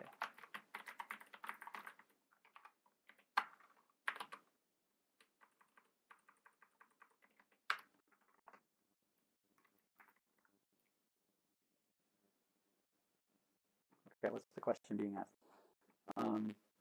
Kryptonite. Any tips if you see word accounts in working capital? Oh, that's...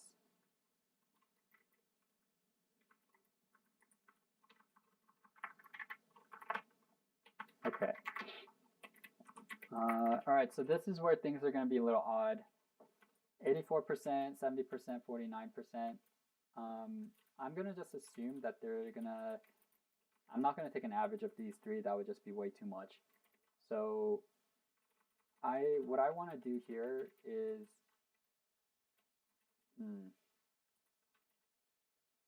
Like, I'm going to assume that eventually the capital expenditures of what they're spending on content and all that normalizes to a much more steady number similar to their DNA.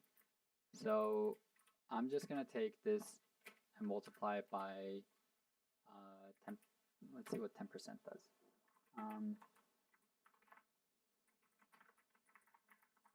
this is a super janky, super uncommon way to do it, but we gotta finish this stream, and so I would probably, like, in an actual setting, look into all this a lot more, and then I would most definitely have to fix this assumption in particular, or these two. There's a high chance that this is going to be result in a very weird valuation number. But essentially what I wanted to kind of show is that later on your D&A and your CapEx should roughly be close to each other, and that's kind of what I just modeled out here. Okay, for our change in working capital,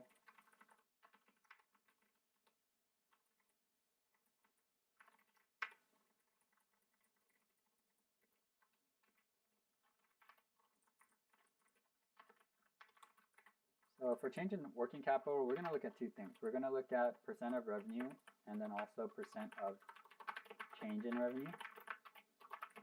And that's just because for everything else, it's just, you know, how much are we spending each year in the past and like compared to revenue.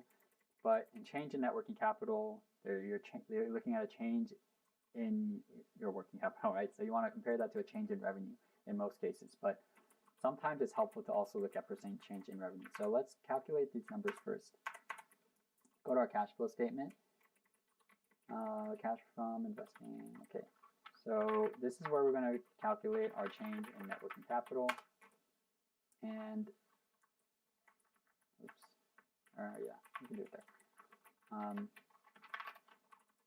And that's really your change in operating assets and liabilities. So it's these. A lot of times you do want to look at the other figures up here too. And the reason I didn't want to use this for our CapEx figure earlier is because I think it would make sense to add this into our working capital. Let's see, amortization of content assets. Stock-based comp, you want to ignore. Okay. So let's get our change in content liabilities. Deferred income taxes, let's ignore that for now. And if we sum these up,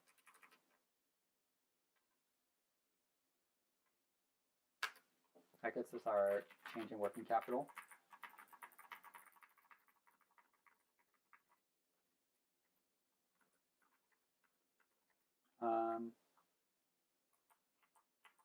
Okay. So change in net working capital, let's look at what the historical figures look like.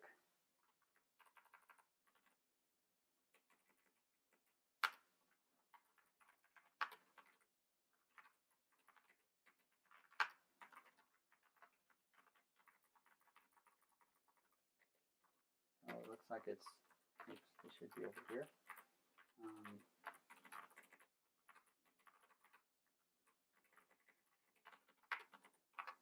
This as a percentage of revenue.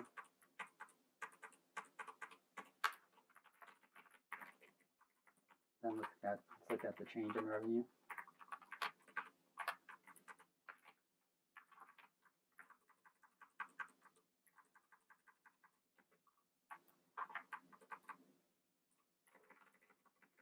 So, oh yeah, I should explain this. What I'm doing here is I'm looking at the most current year of change in net working capital minus your previous year, and then dividing that by your current year revenue, so right here, and then minus your old revenue. And that gets us to a pretty wild number. Negative 45%, negative 3%, and let's take a look at what the figures over here. Okay, so we have other current assets, accounts payable, accrued expenses, deferred revenue, other net non-current. I wonder if it's because of that first thing we added, change in content liabilities, which is a significant, yeah, so That's pretty much driving the whole thing. So let's, for example,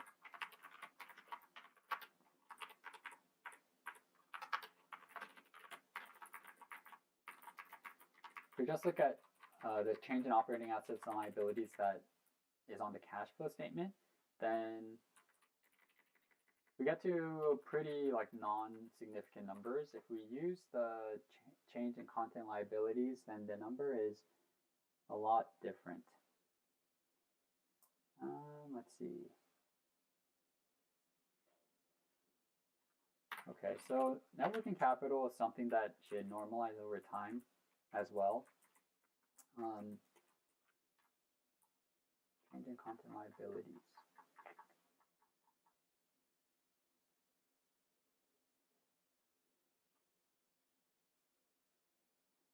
I'm going to assume that change in content liabilities is going to change a lot over time, because look, it went from 1 billion to 700 million to, or negative 700, so I don't think it's like very reliable. And so we'll just make a simplifying assumption and just use these figures instead, the one without the content liability. And what we see here is just that change in net working capital is not a huge driver for valuation for Netflix, because it's just at like around 0%. So what we're going to do here is, I'm just going to zoom through this. So take an average of these three, it's around 1%, do the same thing. Yeah, honestly, this is not very important, not a very important assumption at all for Netflix.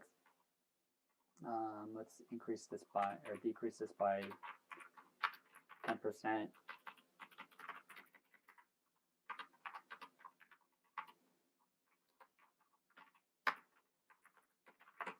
Ooh, a lot of chat that I missed. Seems like you guys are having a conversation amongst yourselves, so I will leave you guys to that. And then we need to build another switch.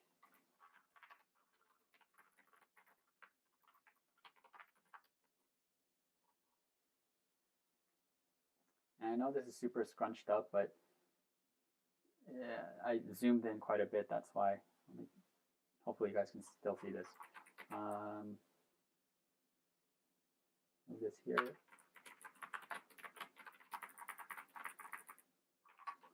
Get percentage of revenue.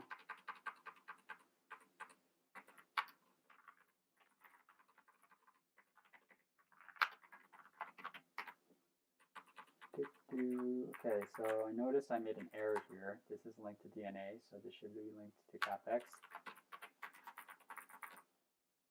Alright guys, we're almost there. I'm sorry, I feel like I'm torturing you guys with this stream. But we're almost there. So what we are doing now is going to our unlevered free cash flow formula. And we're going to be getting our earnings before interest after taxes, add your DNA, subtract your capital expenditures, subtract your change in net working capital, and this is our cash flow that we have projected. For right now, I'm going to unfreeze this thing because there's too much on here.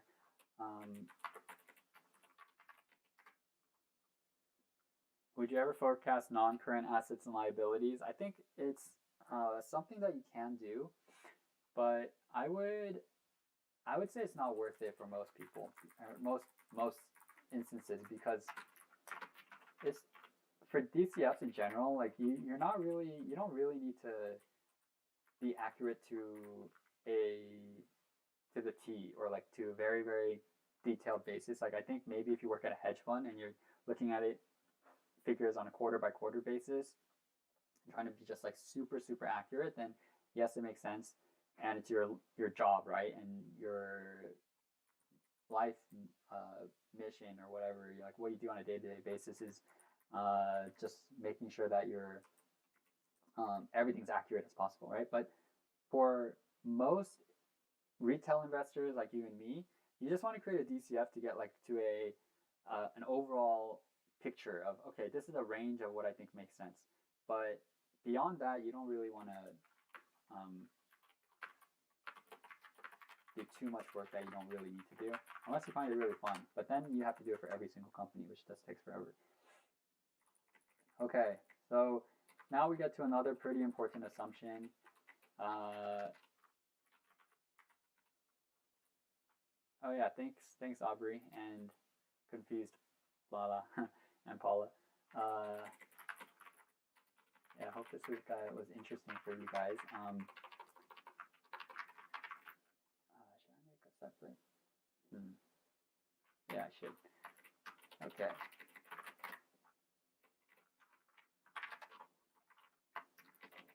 So we're gonna now go to our WACC and terminal growth rate. These are probably concepts that may be new to a lot of people if you haven't studied what a discounted cash flow is before. I'll explain it in a bit after I build these kind of switches out.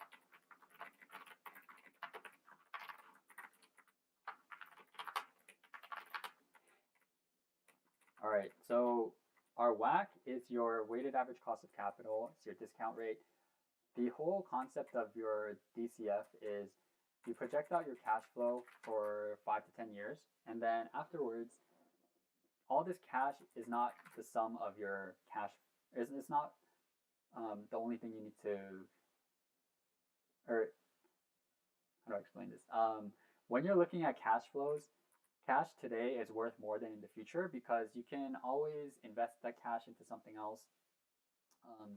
You can earn a return. You could definitely lose money too, but the most assumption is that most people assume that you can actually earn a return.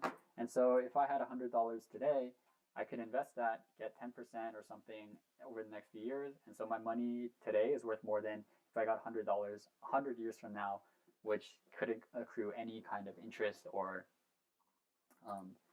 return from equity or anything like that. So what we need to do is discount this cash flow back to present value using what's known as our weighted average cost of capital. Formula for this is your cost of equity times your percentage of equity plus your cost of debt times percentage of debt times 1 minus your tax rate.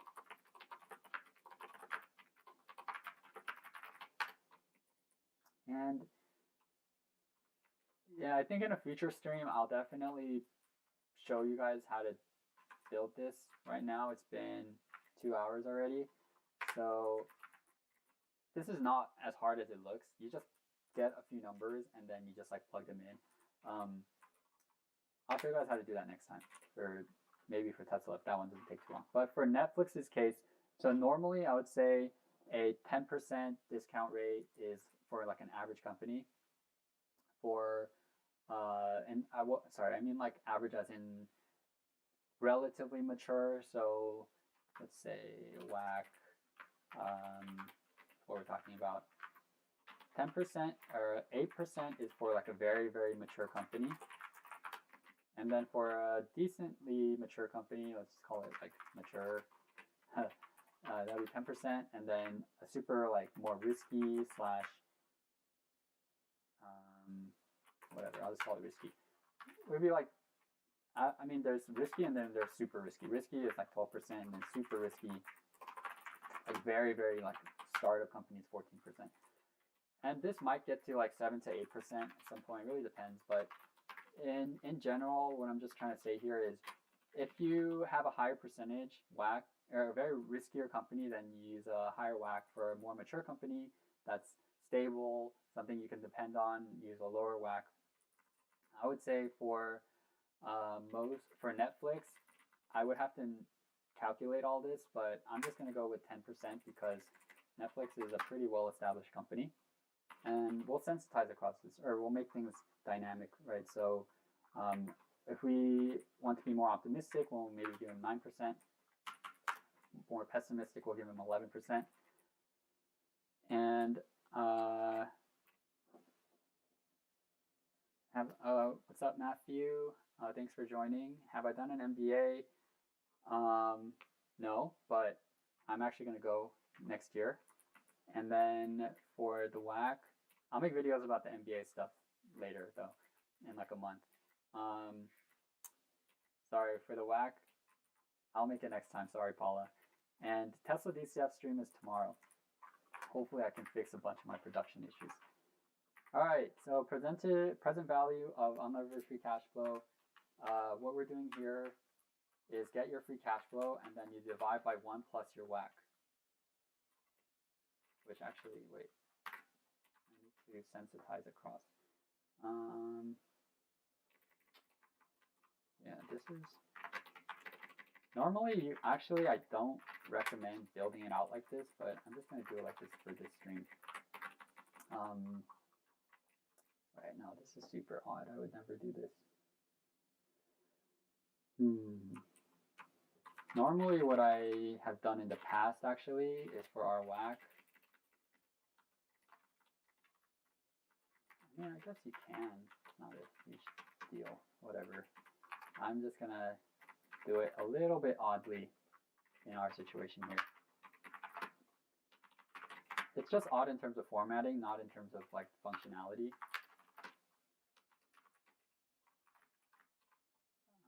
Yeah, see you, Lucas. Thank you for joining. Thanks for everyone for joining. I actually didn't, right now it says there's 119 people on, and that's actually a lot more than I expected. I thought there was going to be like, honestly, like 15 people. So thank you guys for joining. And all right, so let's say present value. No, this is too weird. I'm sorry, I'm not going to do this.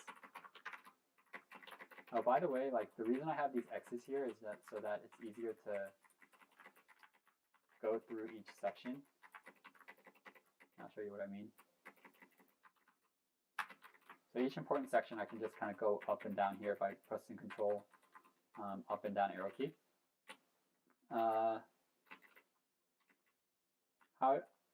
Why did I assume WAC based on an average company?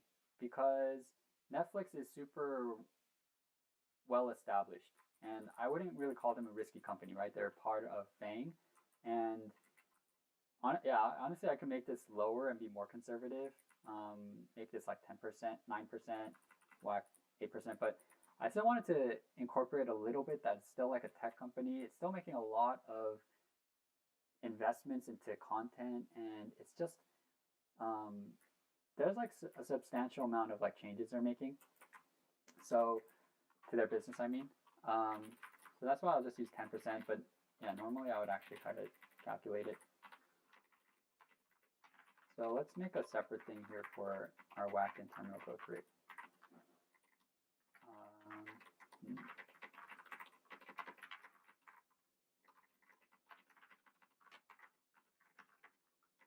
Evaluation assumptions. Let's see here. Okay.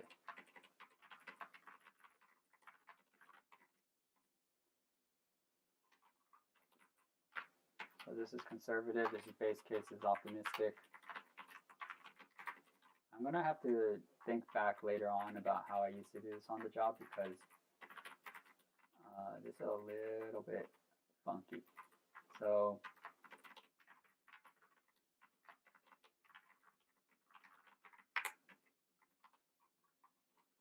all right, so what we're going to do is use our truth function, which I explained before, go to our switch, and then do that. Okay, and then for here, this is where we're going to actually have our 7%, 10%, 9%, and then for terminal growth rate, we'll do this a little bit later.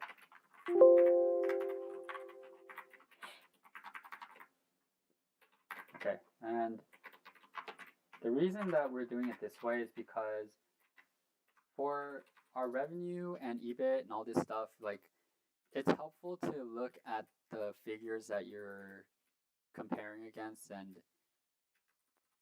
kind of create the model this way, basically, in a sense. But for when you're discounting back, you're always going to be using the same number of like whatever is up here, right? So that's just normally like how I build it. You could create it a different way if you wanted to, of what I was doing before. Anyway, all right. I definitely need to get better at like focusing on what's really important as I'm streaming, because I feel like I'm talking about a lot of random stuff. So, all right. So what we're doing here is getting our free cash flow figure right here, then dividing by 1 plus your WACC right here, and then powering that to the projected number of years. So out of all this, basically the most important thing is this power, the exponential thing you're doing here. So the further you go out, the more your free cash flow is being decreased over time. So I'll show you guys what I mean. Make sure this is all working correctly. So as you can see here, I think this is easier if I'll just like use this for now. So right now all the numbers here are the same, right? But as you can see, the present value of free cash flow is decreasing pretty significantly as the years go on, even though your cash flow is the same. And that's just because even with the same WACC that we're using, it's because when we look at our number, when we power to the different number of year, your cash flow decreases that much more. Sorry, I haven't been paying attention to the chat. Dynamic models. This is a dynamic model. I'll show you guys later with the switches. And yeah, thanks for watching from Sydney, Dominic. And so this is not going to be a live video because I've repeated this so many times, but the production quality is so bad, right? I'm going to try to fix as much as I can for the next stream, post that one. But for this one, if you email me at ben@rareliquid.com, I'll make this a private video and I'll share it with whoever wants to watch it. All right, almost there. So we got our present value of unlevered free cash flow. Let's get next our terminal value, present value of terminal value. That gets us to our enterprise value. Then we got to subtract, add cash,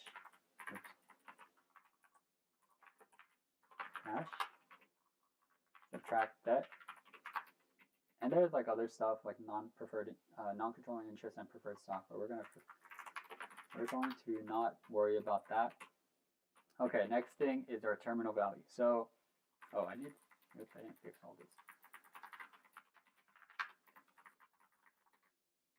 All right, so terminal value, the concept behind this is whatever.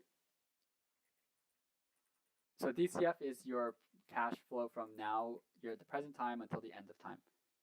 And that's what you want to use in order to get the value of your company. By the way, also actually taking a step back, there's something called mid-year convention that we need to add. I'm going to add in a feature video where you're not always getting cash at the end of the year, but in the middle of each year. It's just like a better assumption to use. And then also for this, you want to have the projected cash flow for the current year for the remaining months left in the year, because a lot of 2021 has passed already, right? Anyway, I'll do that in a future video. But anyhow, so here in terminal value, what we're focused on is the last projected year until the end of time.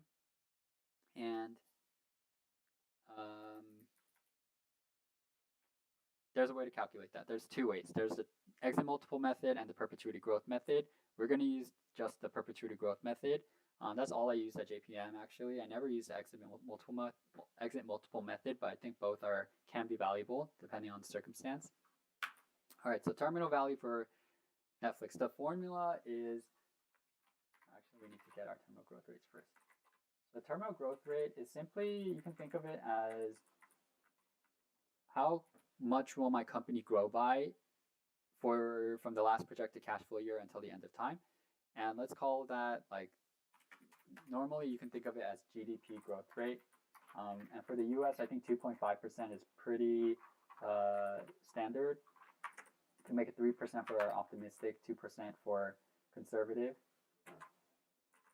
Terminal value. So the formula that you want to do is get your last year cash flow times 1 plus your terminal growth rate.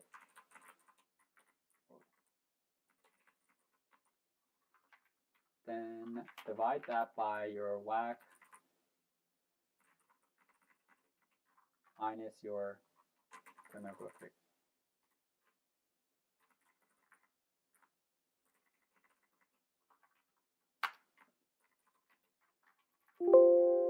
All right, so that's the value of your company from the last projected year until the end of time.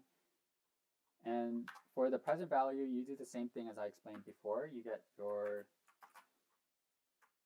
last cash flow, or sorry, you get your terminal value divided by 1 plus your WACC.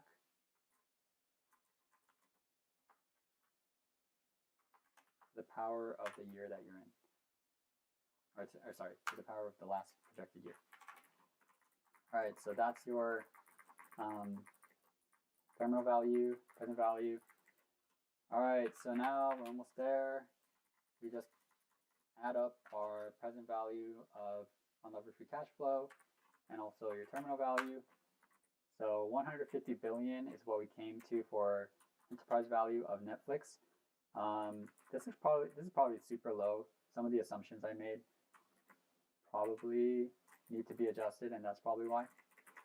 But like I said, this is not something you should base your valuation off of. This is, for this video, focus more on the structure that was built for this model. Cash, debt, let's find those figures on our balance sheet.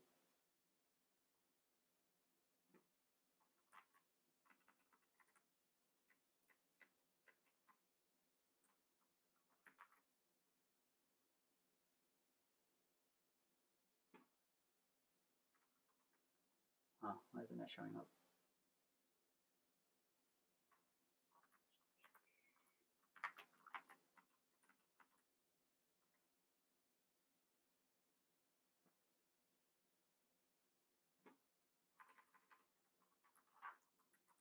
All right, let me show you guys how to find your cash and debt numbers.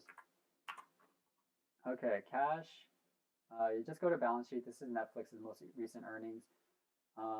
Luckily for Netflix, it's pretty easy, just cash and cash equivalents. That's the figure here.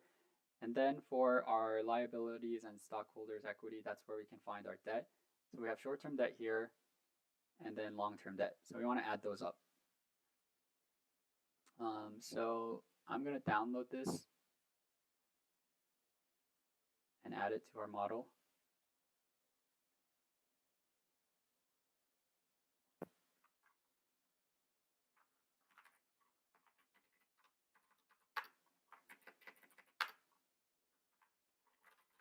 All right, so cash is just simply your cash and cash equivalents.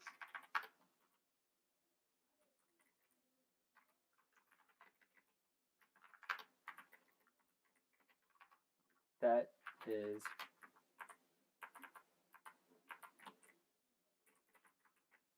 over here for short-term debt, and then long-term debt.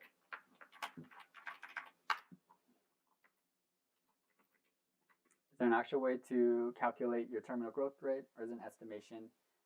Normally, what I would do is look at your GDP growth rate, but your terminal value also depends on the company. So for a new company that you're projecting out, if your new company you're projecting out your free cash flow for, if the company in your year 5 or 10 is still growing at, I don't know, 10, 15%, then your terminal growth rate can be higher.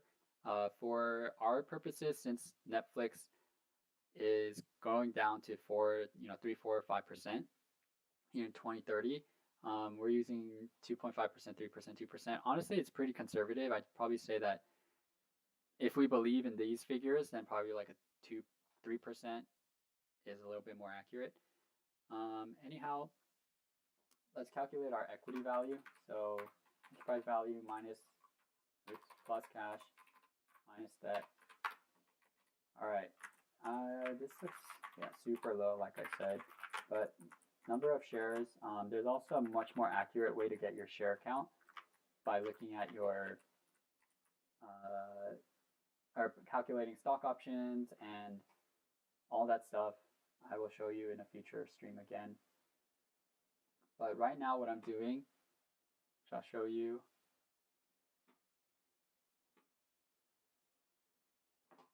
Oh, see ya, Wilson. Thanks for joining. Almost done, guys.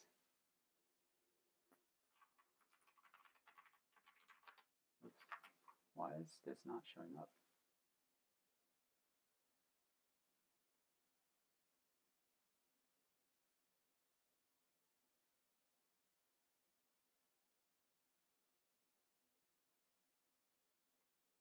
Okay, all right.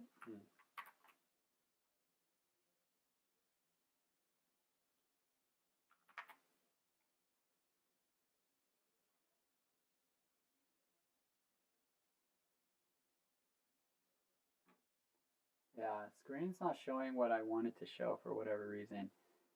I guess, so if you go to any 10Q though, there's a number of shares that you have on the front page. That's all I'm looking at. I'm just gonna focus on the Excel. And okay, so we got our number of shares, 442 million. We want to divide this because we're in millions right now.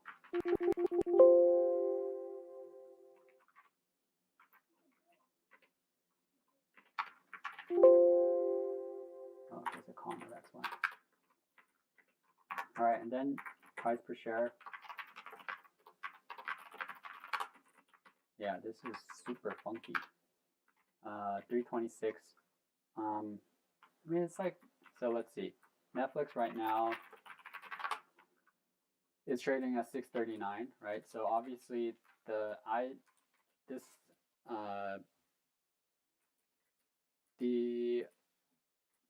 price per share that we have right now is probably a little bit conservative for a lot of reasons, but I'll go over that in a bit. I just want to show all of you the flexibility of the model, and then I'll kind of go into like how I might like massage the numbers or kind of think about like how I need to change the model.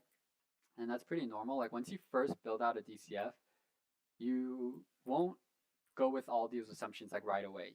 That's where the whole art of modeling comes in, where you like massage on them. I don't know if you guys have heard this before, but there's a lot of like massaging of numbers that happens after you build out the DCF, and that's usually because the first number you get to is really not the final number.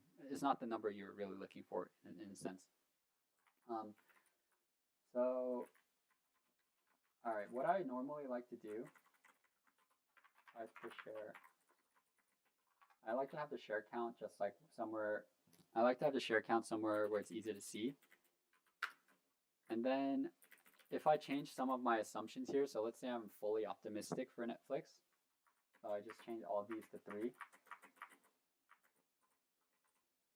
Something weird happened.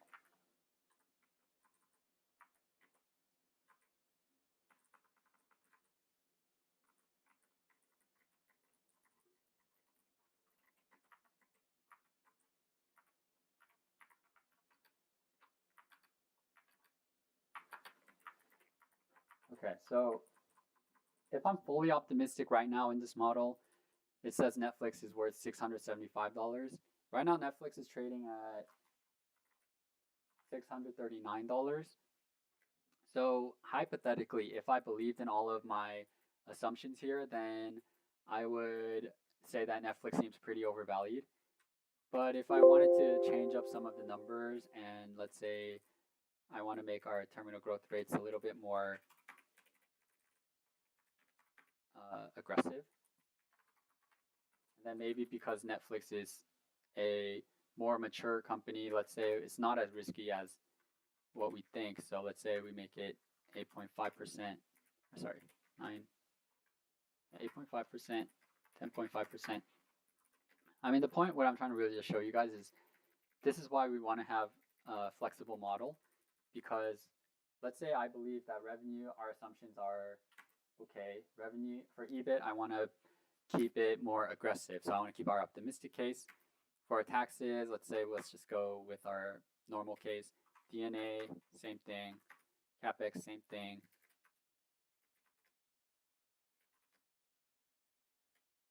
Wait, I feel like something might be a little off here. Yeah, conservative case, since you're subtracting out.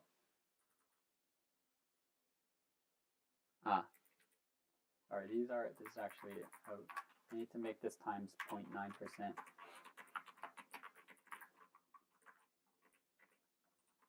Or, sorry, make this times 1.1% since we're subtracting. It should be more aggressive. And then this one times 0.9.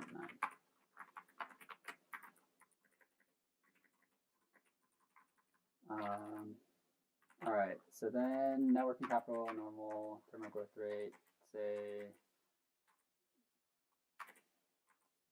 Okay, so right now, the reason I did it like this is for our EBIT. I assumed that we would get. Oh wait, sorry. What I meant to do is make our revenue aggressive, and then EBIT normal. Okay. So what I did here was I just made the revenue a little bit more aggressive, and then I just made these all more on like the base case scenario. And again, I would really need to go into like the details more and probably build a more detailed model to be more confident. But what I'm just trying to show all of you is that if you build out a model that has all these kind of switches and assumptions kind of laid out in this structure, this is really the building block for what you want to build out later on, where you make your revenue growth and all that a lot more dynamic and different. And hopefully I can show you guys in that Tesla video tomorrow. But yeah, that's pretty much the model. I think the only other thing I would add is that it's helpful to have your current price per share. And I would get this from FactSet, but for right now, I'm just going to take a shortcut. And 639. So then discount. Right now, we're assuming that right now it seems like Netflix is 25% overvalued. So I think my main takeaway here from Netflix, even though that a lot of these numbers are totally off, and I need to kind of look into things a lot more, I wouldn't say that Netflix is necessarily like a great screaming buy, because with these revenue growth rate figures that are pretty aggressive, and for EBIT margins that I think are also pretty aggressive, like right now it's going from 10% to 18%, growing all the way to 34%. And then everything else, taxes, D&A, CapEx, change in net working capital, those figures are, they kind of cancel each other out. So the real significant number here is, or the focus is on your revenue and EBIT, right? And these are pretty aggressive assumptions, and unless Netflix hits these, it's in this model, it's only worth $480, right? There's a chance that maybe, as I look into things more deeply, the D&A and CapEx figures, they do play some part, and perhaps I projected them out a little weird. But in general, like I'm not overly optimistic about Netflix after having built this model, even with the projections not being, super detailed. So let me look at some of the questions here, or the chat here. Growth rate, okay, it's not fine. Why aren't we using treasury stock method? That is something I'll do later. I just wanted to do a simple, there's a lot of stuff that we could add to this whole thing, so that's why we didn't add it. But treasury stock method is definitely something we would want to do.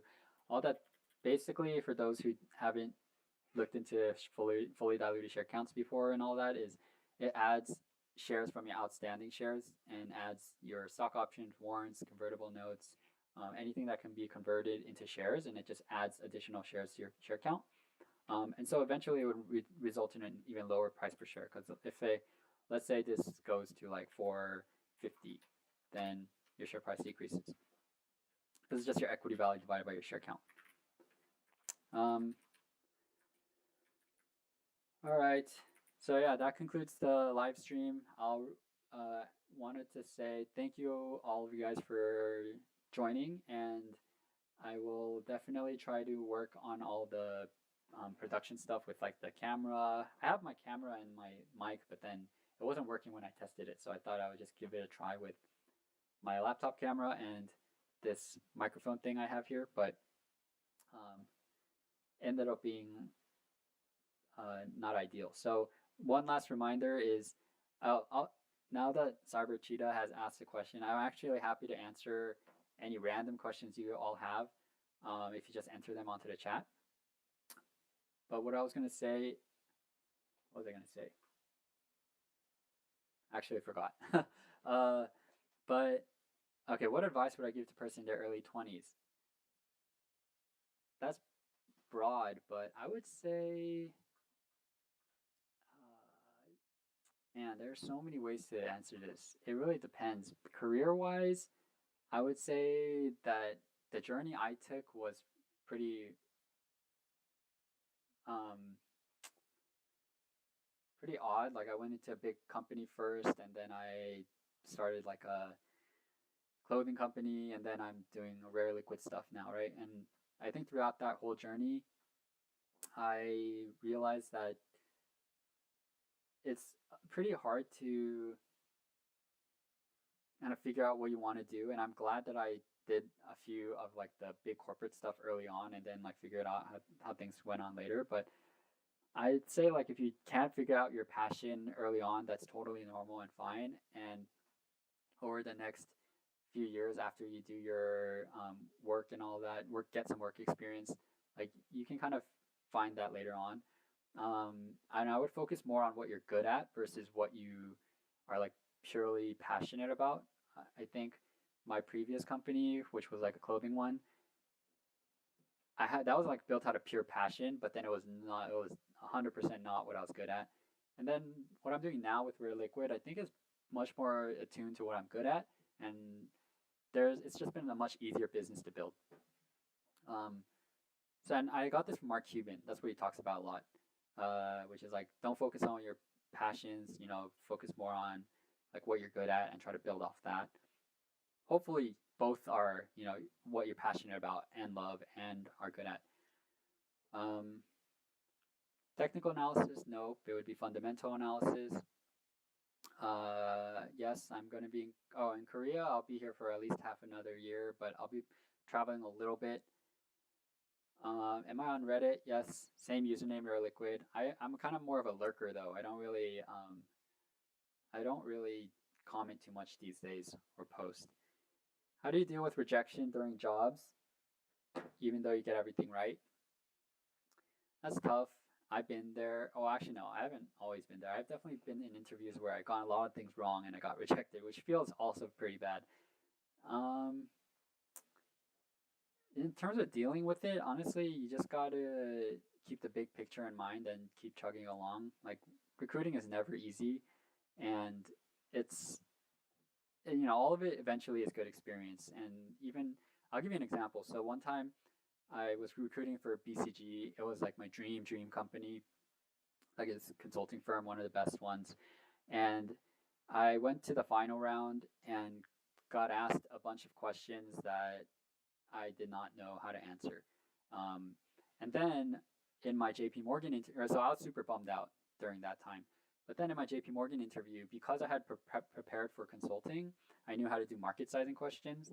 And during my JP Morgan Super Day, I was asked, can you calculate the number of times a ball goes across the net on a Wimbledon tournament? And I was able to do that question really well because market sizing was super easy for me given all my consulting prep. So if you think about things long term, things get you know, everything's like turns out to be a good, relatively good experience. Even the previous business I built, the clothing one, I worked on it for 2 years, spent a lot of money, a huge failure, basically a rejection, but it led to where I am now, which is like I feel like a lot happier, and I'm building a business that's starting to gain more traction. So that's what I focus on, more long term, learning from your experiences.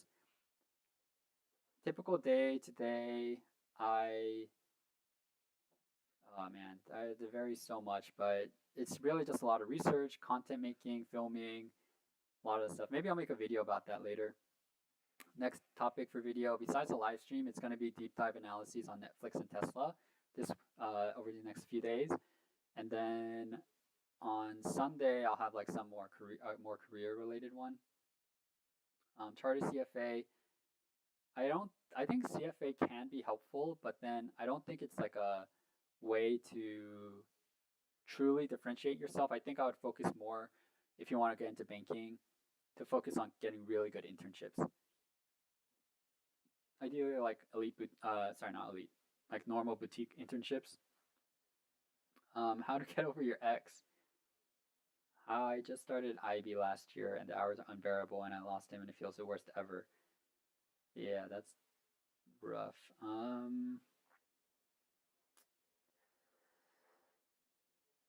Yeah, I would say first of all, you're gonna get through it.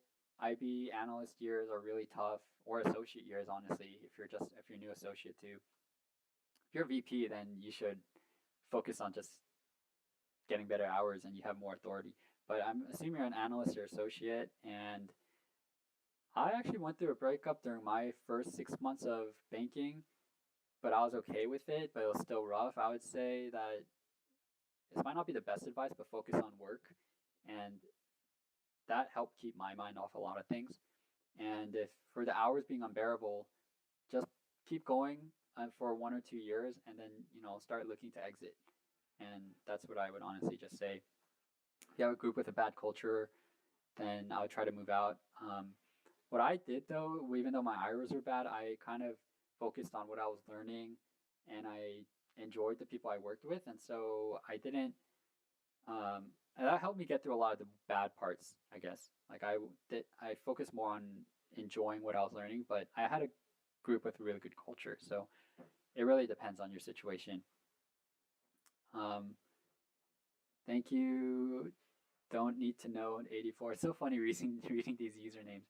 And Ananya, appreciate the positive support. And can we connect on LinkedIn? Feel free to add me on LinkedIn. Although I don't respond to any LinkedIn messages because it's just a lot of them. But you can join our Discord, and I comment on there or reply on there.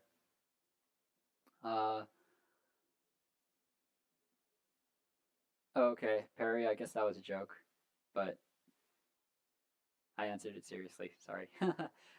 All right. Okay, so I think that's pretty much it for the questions. And again, thank you all for joining. Definitely look forward to more improvements to the whole production process and better models as well. In terms of VAT hours, do you mean 100-hour a week? Oh, you guys talking to each other. Okay, so yeah, I'm gonna end the stream. Thank you guys for joining. Appreciate all of you, and look forward to the next one. See ya.